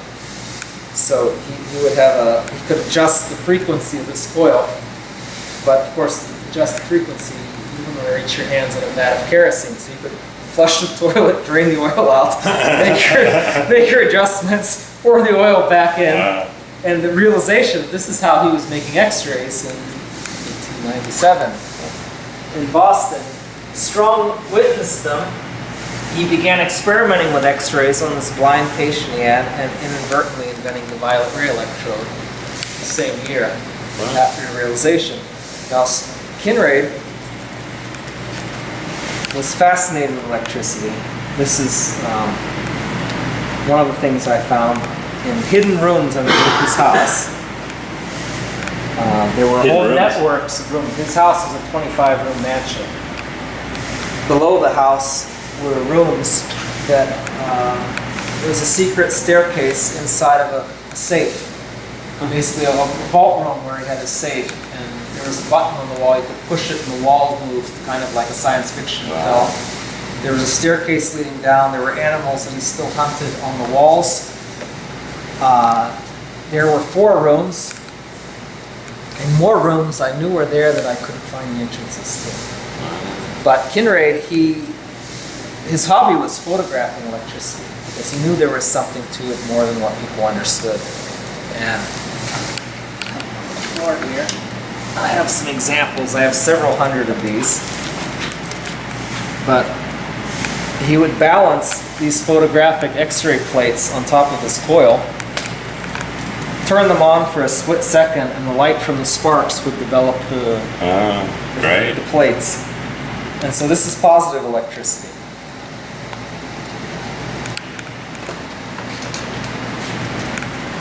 This is a form of negative electricity.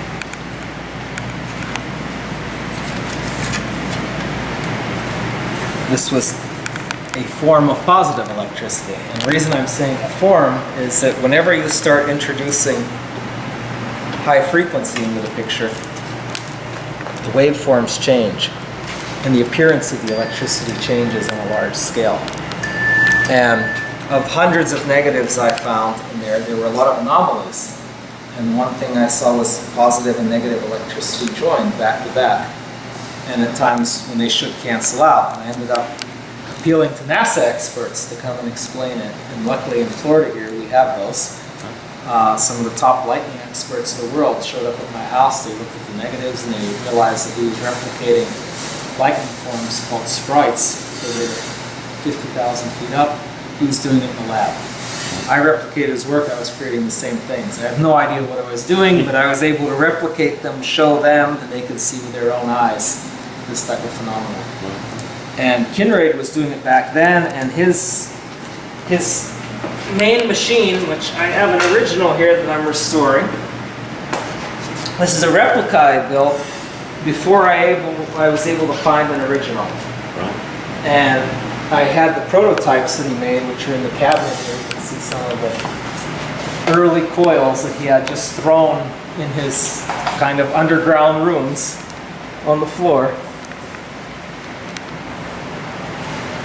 His machine, Strong said multiple times in the book, it was the most efficient machine ever designed. I believe it 110%, because I've owned over 500 of them. And I've seen what this thing can do, even missing a coil on this one. But this is low power, less energy than to light a light bulb.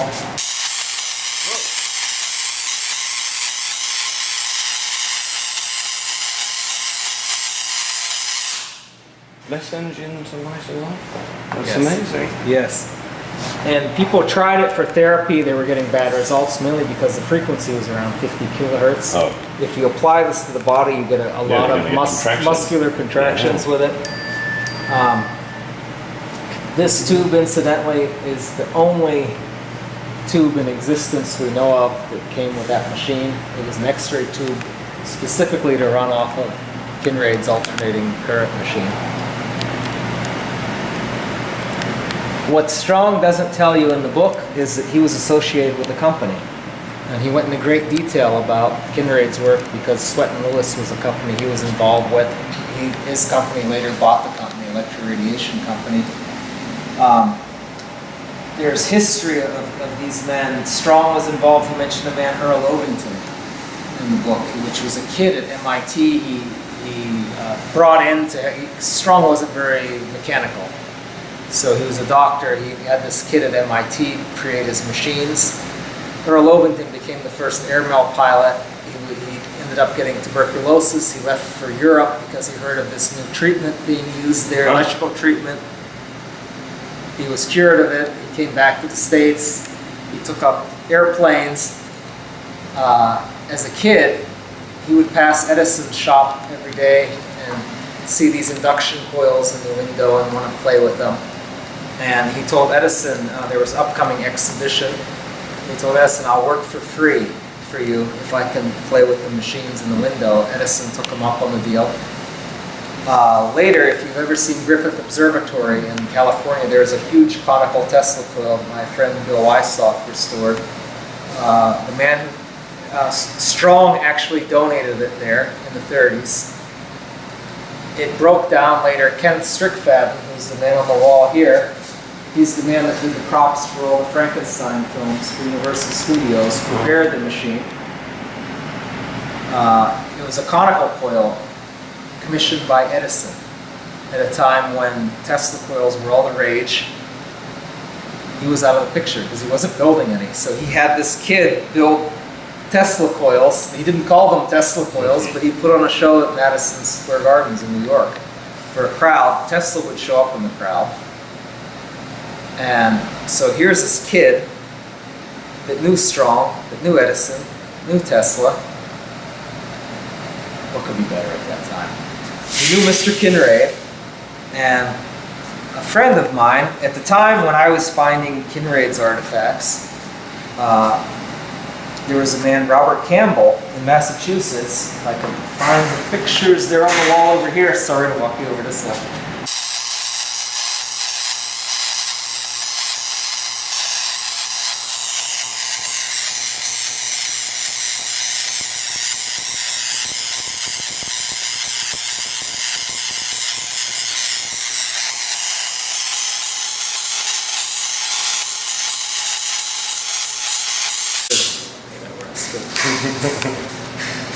This information I just wanted to get out there. When I first started collecting, there wasn't really anything on the internet, so it was a matter of wanting to present the information.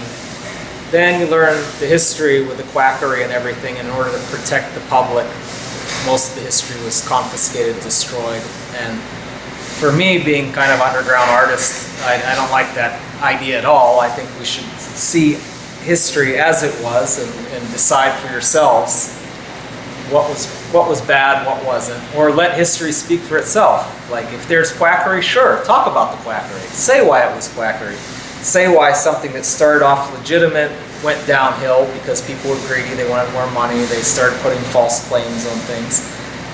Show the real side of things and let people learn by that what the real history was and what happened in the country. Instead, everything was confiscated. Then they pretended like it never existed. And what does it do? It makes people that knew the benefits, made them suspicious, and it made everyone else just confused. It gave the whole industry a bad name for people that were basically just greedy at the end of the day. And for me, I started the museum. I found books that were banned, burned, everything else. I republished them. I was offering them to make public every document I could find for the simple reason that it didn't exist anywhere else. And it was an archive. It's an idea that we need this knowledge to exist. We need at least to know our own history. And sure, there were charlatans in every field, but let's learn about them. They were fascinating. Some of them created completely bogus medical devices and went on to become radio pioneers because the patents they were trying to avoid infringing of their friends ended up becoming useful for other purposes, even if it was not in the field. It was still people developing things.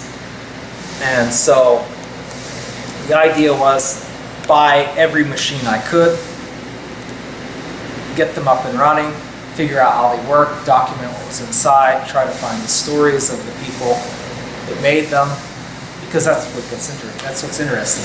The machines don't mean anything, but when you have stories of people and how they were, some of them, okay, they were like the Bogey man. He was genuinely interested in finding a solution for doing brain surgery on people, and because he wasn't liked as a character, they kind of kicked him out of Harvard, and he died pretty much penniless, even though his machines were still sold into the 70s. And so there's a lot of stories like that. Story of Kinraid and Strong. Here's a fascinating bit of history. Here's a guy that invented a glass electrode that went on to be considered quackery by many and legitimate by many more. It's still being sold today. They're made by the tens of thousands in China for treating skin conditions. Ironically, it was one of the only early legitimate things they found. You could get rid of acne, you could dry up oily skin, you could kill certain bacteria present in the skin. It was all early developments of these machines. And so the idea was to capture as much as possible, and many times people approached me about commercializing what I know, and I always said absolutely not. And I became, 2005, I did a lecture, and the Tesla family was in the audience, and they came up and embraced me afterward and said, here's my personal address, phone number, I want to know who you are. And so we collaborated together for years up until the death of the last family member, which was not so long ago. And it was, if I had put medical claims to any of these machines, they would have forgotten me and not wanted to know who I was. But because I was trying to separate fact and fiction, they said, this is something new. We don't know this. We know extremists. We know people that are trying to re-promote the technology for every cure known to man, which we know is complete bullshit. And then we know the field that completely tried to cover up and hide the fact that they ever existed, which is also bullshit. This stuff existed. We need to know what's true. Yeah. And it's never a side of one way or the other. There's always these intricacies that are involved. And so this machine, for example, it's a development of Kinraids, for example, made by Sealy in Los Angeles. We saw what the equivalent of a light bulb power does with that technology. We're getting this 13-inch spark. Now we can put 15 amps through and we get pure fire.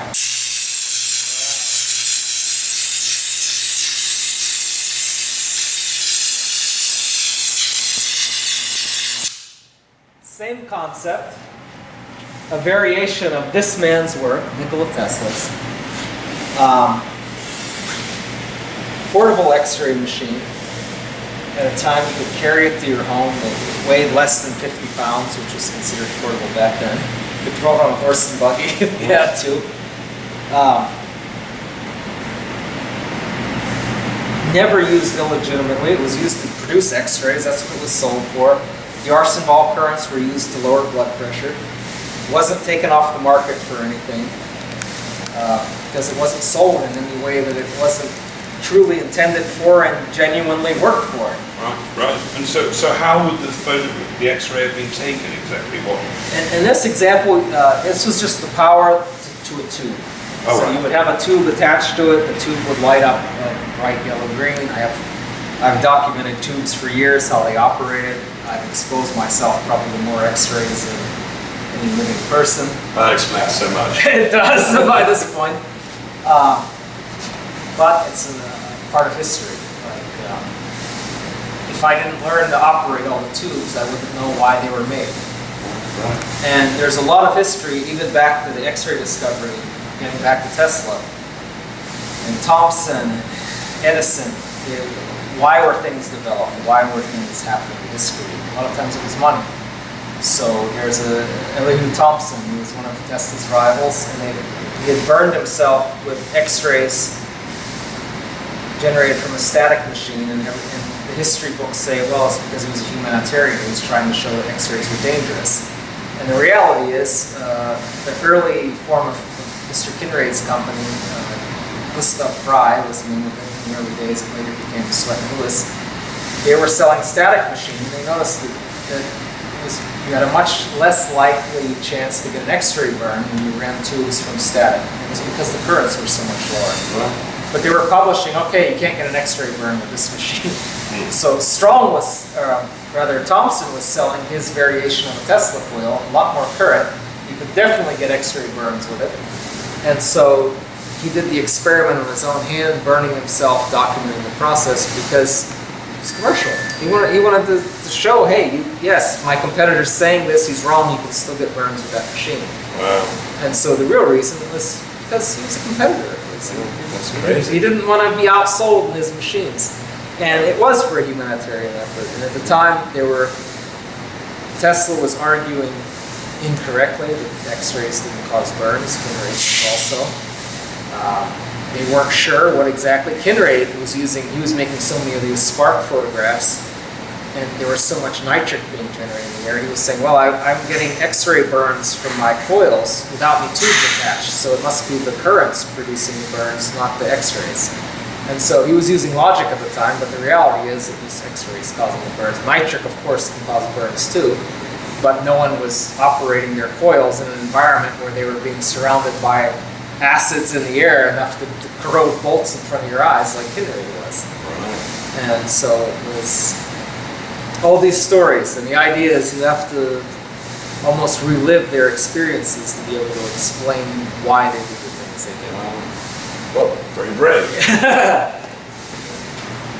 This is a coil, I think quite a bit if you stand back, makes about a 1 meter arc from the top. It's my own design. That's the coil. This is one, McIntosh, early kind of diathermy machine made. There were 3 coils you could select: the D'Arsenval solenoid for lowering blood pressure, Tesla coil, which is actually the flat coil on the side, or the Whedon resonator on top, which was used to apply like the fluid. Right, so what are we going to have a look at now? I've got some of the more modern diathermies here. This is a shortwave from Fisher. And this had actual induction pads so that you could heat up certain sections of the body from the inside out. Right, very good.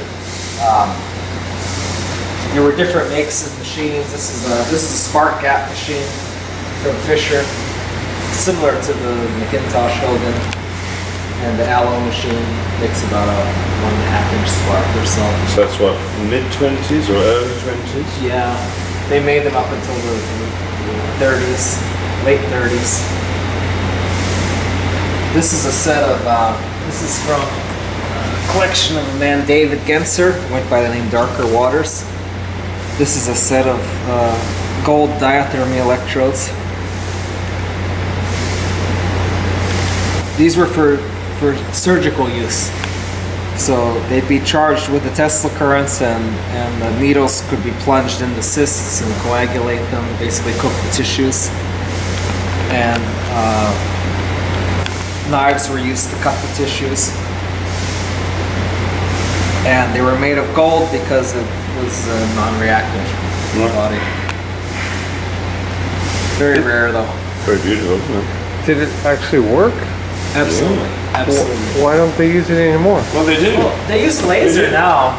But they're still using diathermy for some surgery, aren't they? Yeah, any form of electrosurgery is basically diathermy in some way. lasers may be more accurate for some things, but for example, removing skin cancers, the dermatologists, it's all kind of small versions of diathermy machines. They call them nitroplators now. But it's such a shame. Spark gap circuits. It's such a shame because you can remove skin cancers by things like cannabis oil. There's an extract from an aubergine, an eggplant, which removes them as well. Interesting. A lot of things you can do. I mean, surgery, I think, is ridiculous.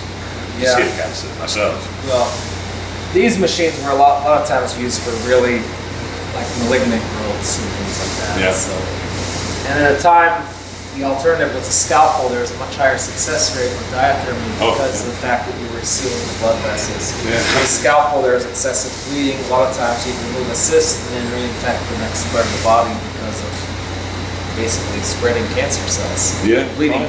Excessive Exactly. bleeding.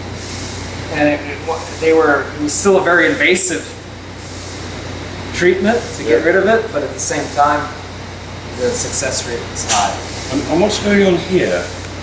This was needs a bit of repair. This was a spark gap originally, that machine, and there were tungsten buttons inside, and you could adjust the voltage of the machine by pulling a rod in or out. Originally, these were glass. I need to replace them, but it was a way of adjusting the voltage.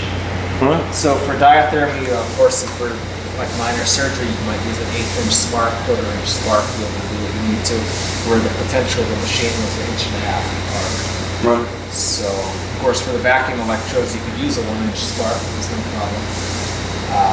For the surgery, you needed some sort of refinement. Yes. Yes.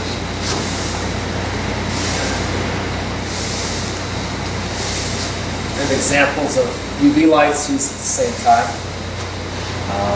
They were used for skin conditions, psoriasis, lupus, vulgaris, this sort of thing. Rare to find them today. This particular machine or lamp from Hanovia, there's over 2 pounds of mercury in the bulb. Ooh. And this lamp sold for $685 in the 30s. You could buy a new car for $500. Wow.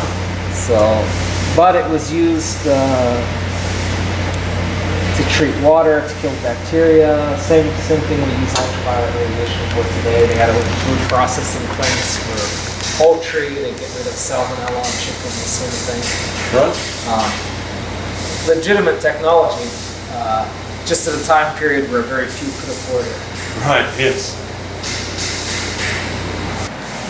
So this is a famous Tesla coil. It was actually made famous in the Frankenstein films in the 30s. Ken Strickfaden had one that he used as a prop, but it was originally sold for therapy.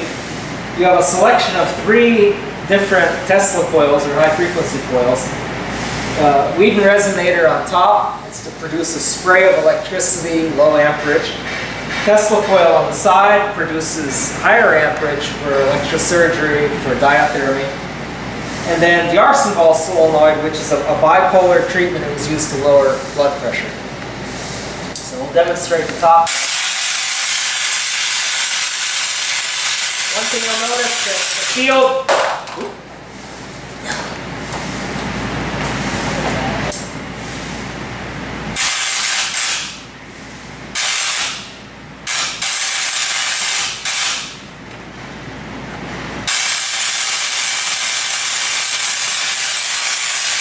You'll notice the field from this coil can light lamps from several feet away.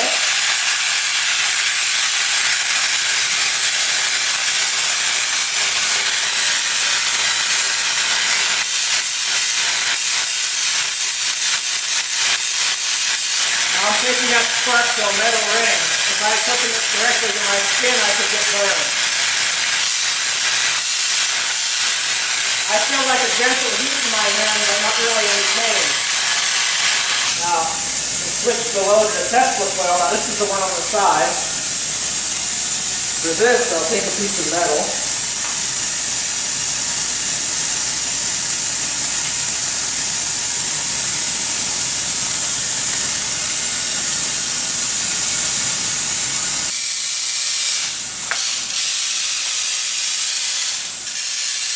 Now, there's a lot of current behind these sparks. I can barely hold the key while I'm doing it because of the heat generated in my hand. Right.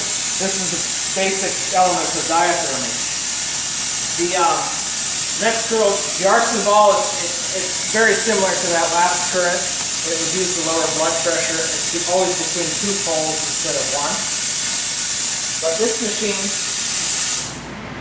was kind of the Cadillac of Tesla coils because it was always the floor model. You can see it in a lot of books. And when did they build this one? It was common in the teens and 20s. Right, okay. McIntosh made it. It was an interesting machine. It worked well. For me, you don't have the control over on the diathermy side that you do with like the Fisher machines, Yes. where everything's a lot more evenly regulated. The way it works, there's a 30,000 volt transformer in the base. There's very high frequency capacitors. There are actually glass photographic plates under oil.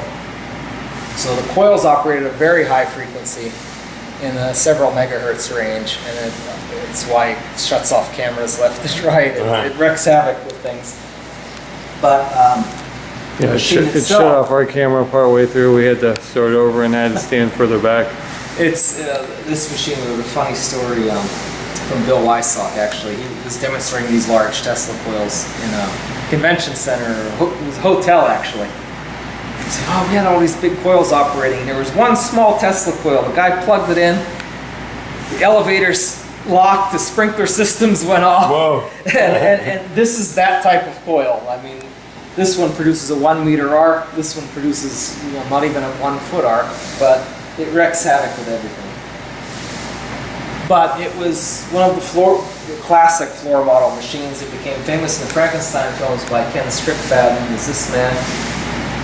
Ken worked for Universal Studios.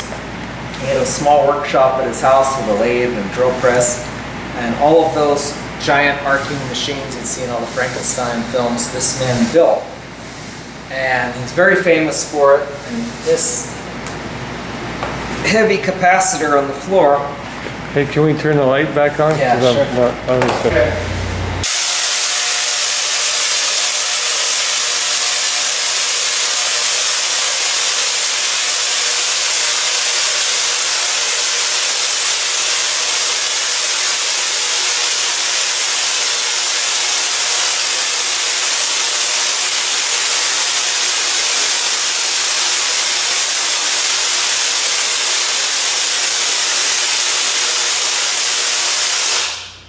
Now you can smell it.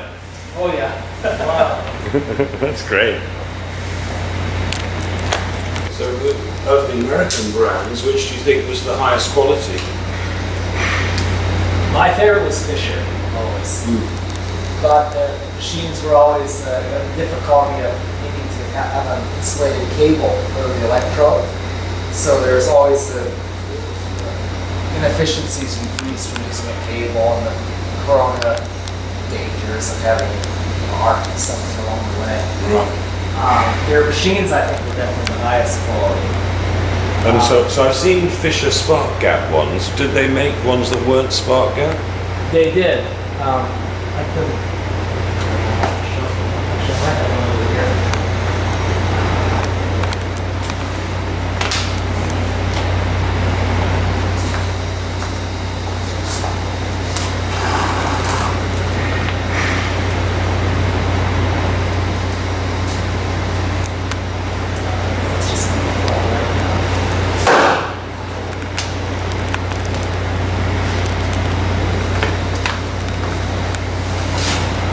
Here's an example of one of their few home units, let's say.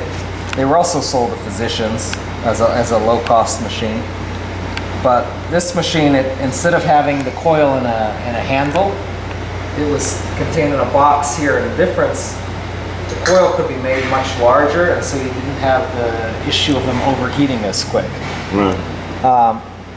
There was an adjustable spark gap, so as the machine was running, you could basically limit the voltage to the electrode by the spark gap here. Yeah. And it was a way you could control the currents a little bit better. They had a low and high frequency setting. It was basically a two-part tapped capacitor inside. So for dehydrating like the tissues of the skin, you could use a very cold spark. For diathermy, for inflammation, you want more higher frequency sparks that can produce more heat. You would use a less capacitive circuit. Right. And the other thing, the electrodes, and these were the typical diathermy ones. You would need the insulated handle to hold them. This one's a little beat up, but they made very high quality machines. Yes, yes. They still work. I've had maybe a dozen over the years. They were always my favorite because they had a marble top. Yeah. They were just made a lot nicer than a lot of them. So I almost bought a big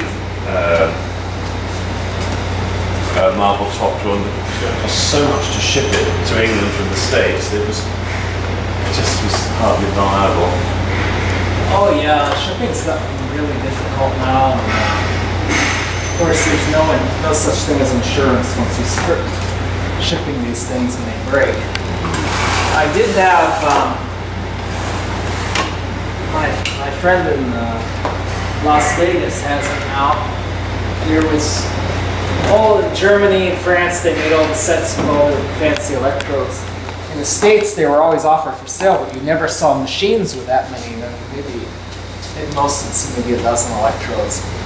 I did have from the Fitzgerald company a salesman sample, violet ray, where every electrode was included. Oh, nice. And there were actually 3 boxes of electrodes. And there was a machine with electrodes, but it had everything. All the insulated dental ones you never see, were in it.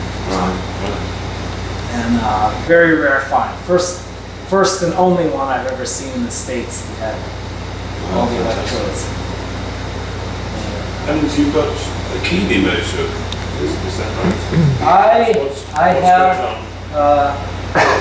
this photo. It's from a glass negative.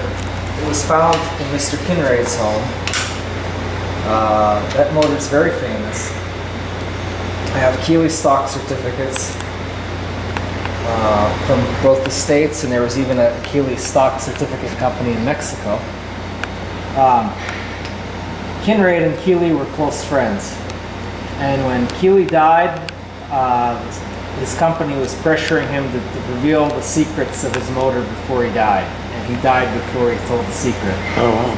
And so on his deathbed, he said he will leave his motor with Mr. Kinraid, and that he's the only one that can continue his work. Well, Kinraid knew Keeley was a fraud, but he wanted to protect him because he was his best friend, basically. He didn't want to be the one to give his best friend a bad name. So he took the Keeley motor back to his home in Boston and quietly demonstrated the reality of how it functioned, with agreement that nobody go to the press ever and say what they witnessed in his house. And someone went to the press. And after that, he walked away from the thing and said, no, I never said anything like that. I'm done with this matter. I'm busy trying to do my x-ray work. Sorry. That's it. And when I found the discovery of all of his coils and glass negatives and sparks, I found the evidence Kinraid took in his own house of the Keeley motor. And in this photo, you can see a clockwork motor, very similar to what's in a Victrola phonograph. Kinraid said you needed a crowbar to wind it. Basically, the spring was under so much tension. And what you see here is an air line running up to a brake. And the idea was this motor could be wound up and it would always be under brake unless you interrupted the air line. And the minute you could step on a tube, you could cut the air to that brake, it would pop down, the motor would start spinning because of the clockwork inside. Oh. And Kinraid tried to be very careful. He never wanted the truth published. And I was working with Keeley's biographer, and Theo Piedmans. He knew I had found the original negatives in Kinraid's home. And one night we were Skyping or messaging, something like that. I'm looking at with magnifying glass with all this, and I saw the brake mechanism in it. And I showed him, and he's like, we found the secret to the Keeley motor, and he's like, no, Jeff. And Theo, I think he's still around. I'm not sure what he's publishing anymore, but it was a hard decision to publish it because I knew Kinraid never wanted the idea published. But over the years, Keeley supporters were basically blaming Kinraid for everything negative that happened, not knowing the rest of the story. And everyone that was publishing support on Keeley kind of left out the important articles. And of course, when you're doing history, you gotta look at everything, the whole picture. And so, more articles I found, pieced everything together, then finally finding the original photos. I actually have photos of in Keeley's lab when Kinraid disassembled everything, the stacks of wood, the table, the airline running through the table. I have pictures of it all. And it was never published, but it was described. And once you have the glass negatives, you can see, oh, there it is. Oh, interesting. And Kinraid was careful. I mean, he covered up his tracks when he took everything from the lab. But the moment he packed everything to go back to Boston, investors broke into Keeley's lab in Philadelphia, the ones wanting to go to the press with it all. They found evidence of things being burned, of things being covered up. And so the story started back in the early days. And Kinraid tried to do the right thing. I mean, he didn't want investors not to know the reality of the situation. He also didn't want to give his friend a bad name. And even Keeley's own family didn't know the secret. Kinraid did. Wow. And so he, for years he's just, kind of quietly amusing himself because his friends had all this attention. And what was Keeley just in to get investment money and then just spent that and got more investment money? It was his own story. What was fascinating about Keeley is he was building very cool machines. He was cutting steel with water, like we have water jets today. He was a master of hydraulics and pneumatics. And he had so much money from the investments. I mean, he had machine shops describing they're turning these massive pieces of steel. I mean, he was building stuff that no one had the money to build at the time. And he was just perpetuating his own story and having fun with it. He wasn't using the money for lavish parties or anything like that. He was all just putting it back into his own story. So he made a great story for himself. I think it's one of my favorite stories in American history as far as this guy in 1875. And I actually have the original newspaper article of the announcement of a new force that's going to replace steam power. And of course it grew into replacing hydraulics, pneumatics, electricity, everything over the years. And fascinating character. And I've been surprised how much I was able to find over the years. Just records of stockholder meetings and this sort of thing. And you get to see people within his company being suspicious of him. And it's a lot of things were unpublished. But it's one of my favorite stories. Cool. And one of the few times that I think for Mr. Kinraid, he was in the middle of some of his most important X-ray work, and this thing fell in his lap. And at a time when Kinraid would probably be a lot more well-known today if it wasn't for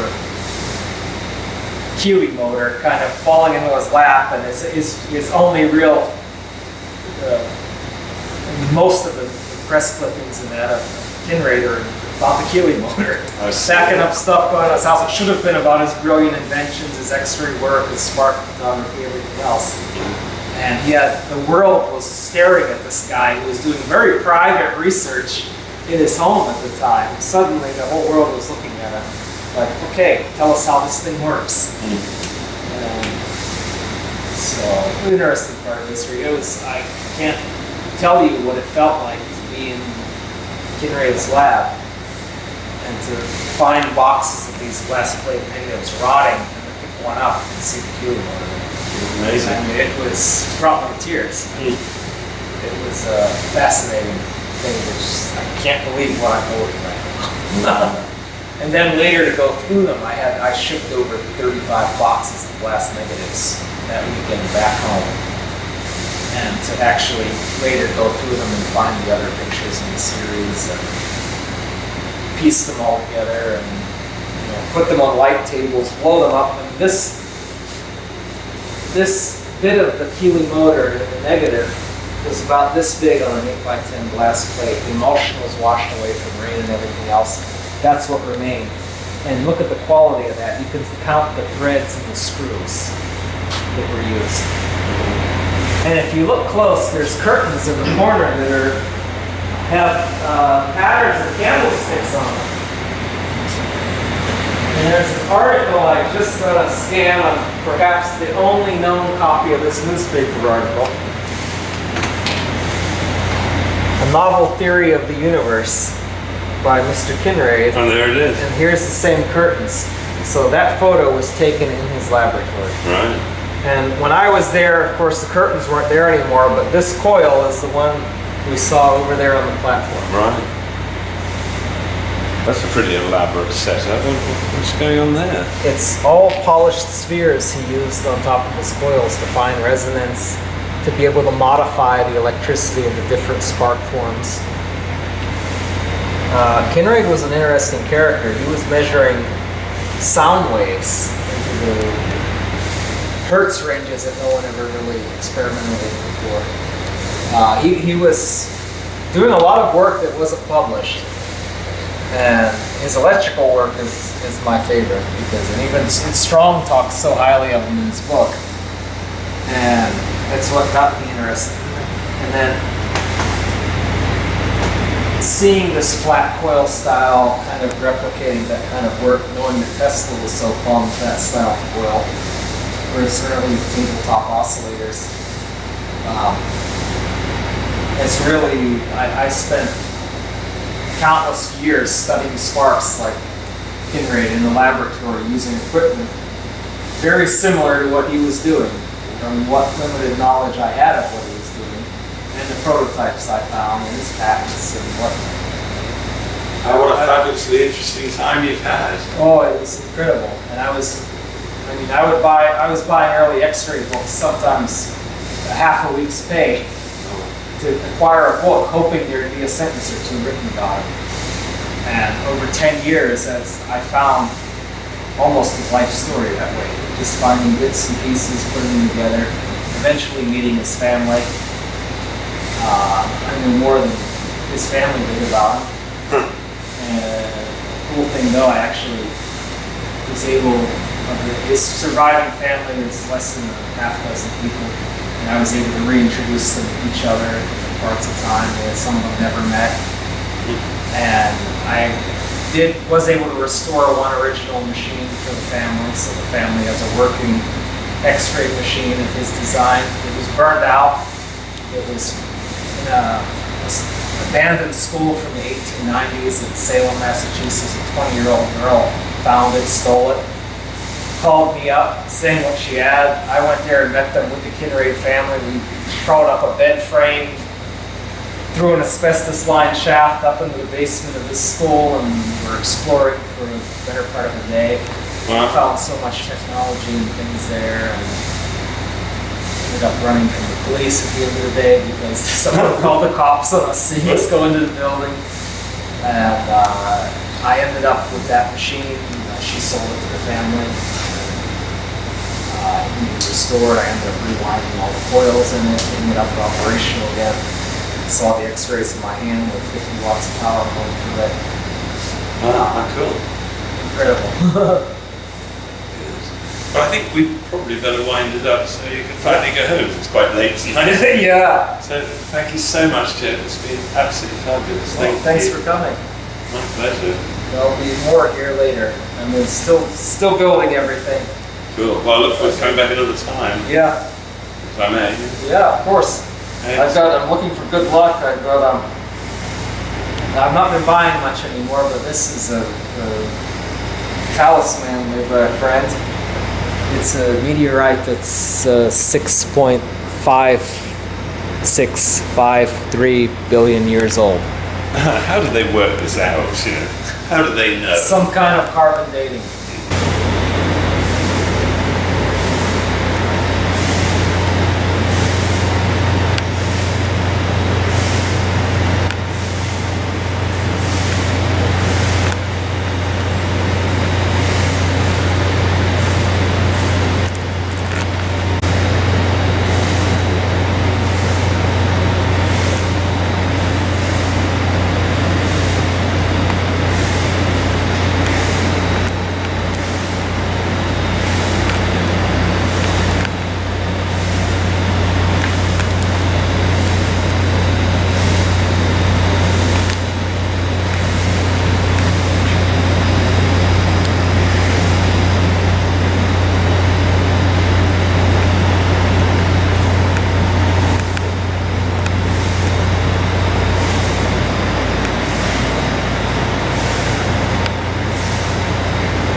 some B-roll here. Random B-roll you could splice in.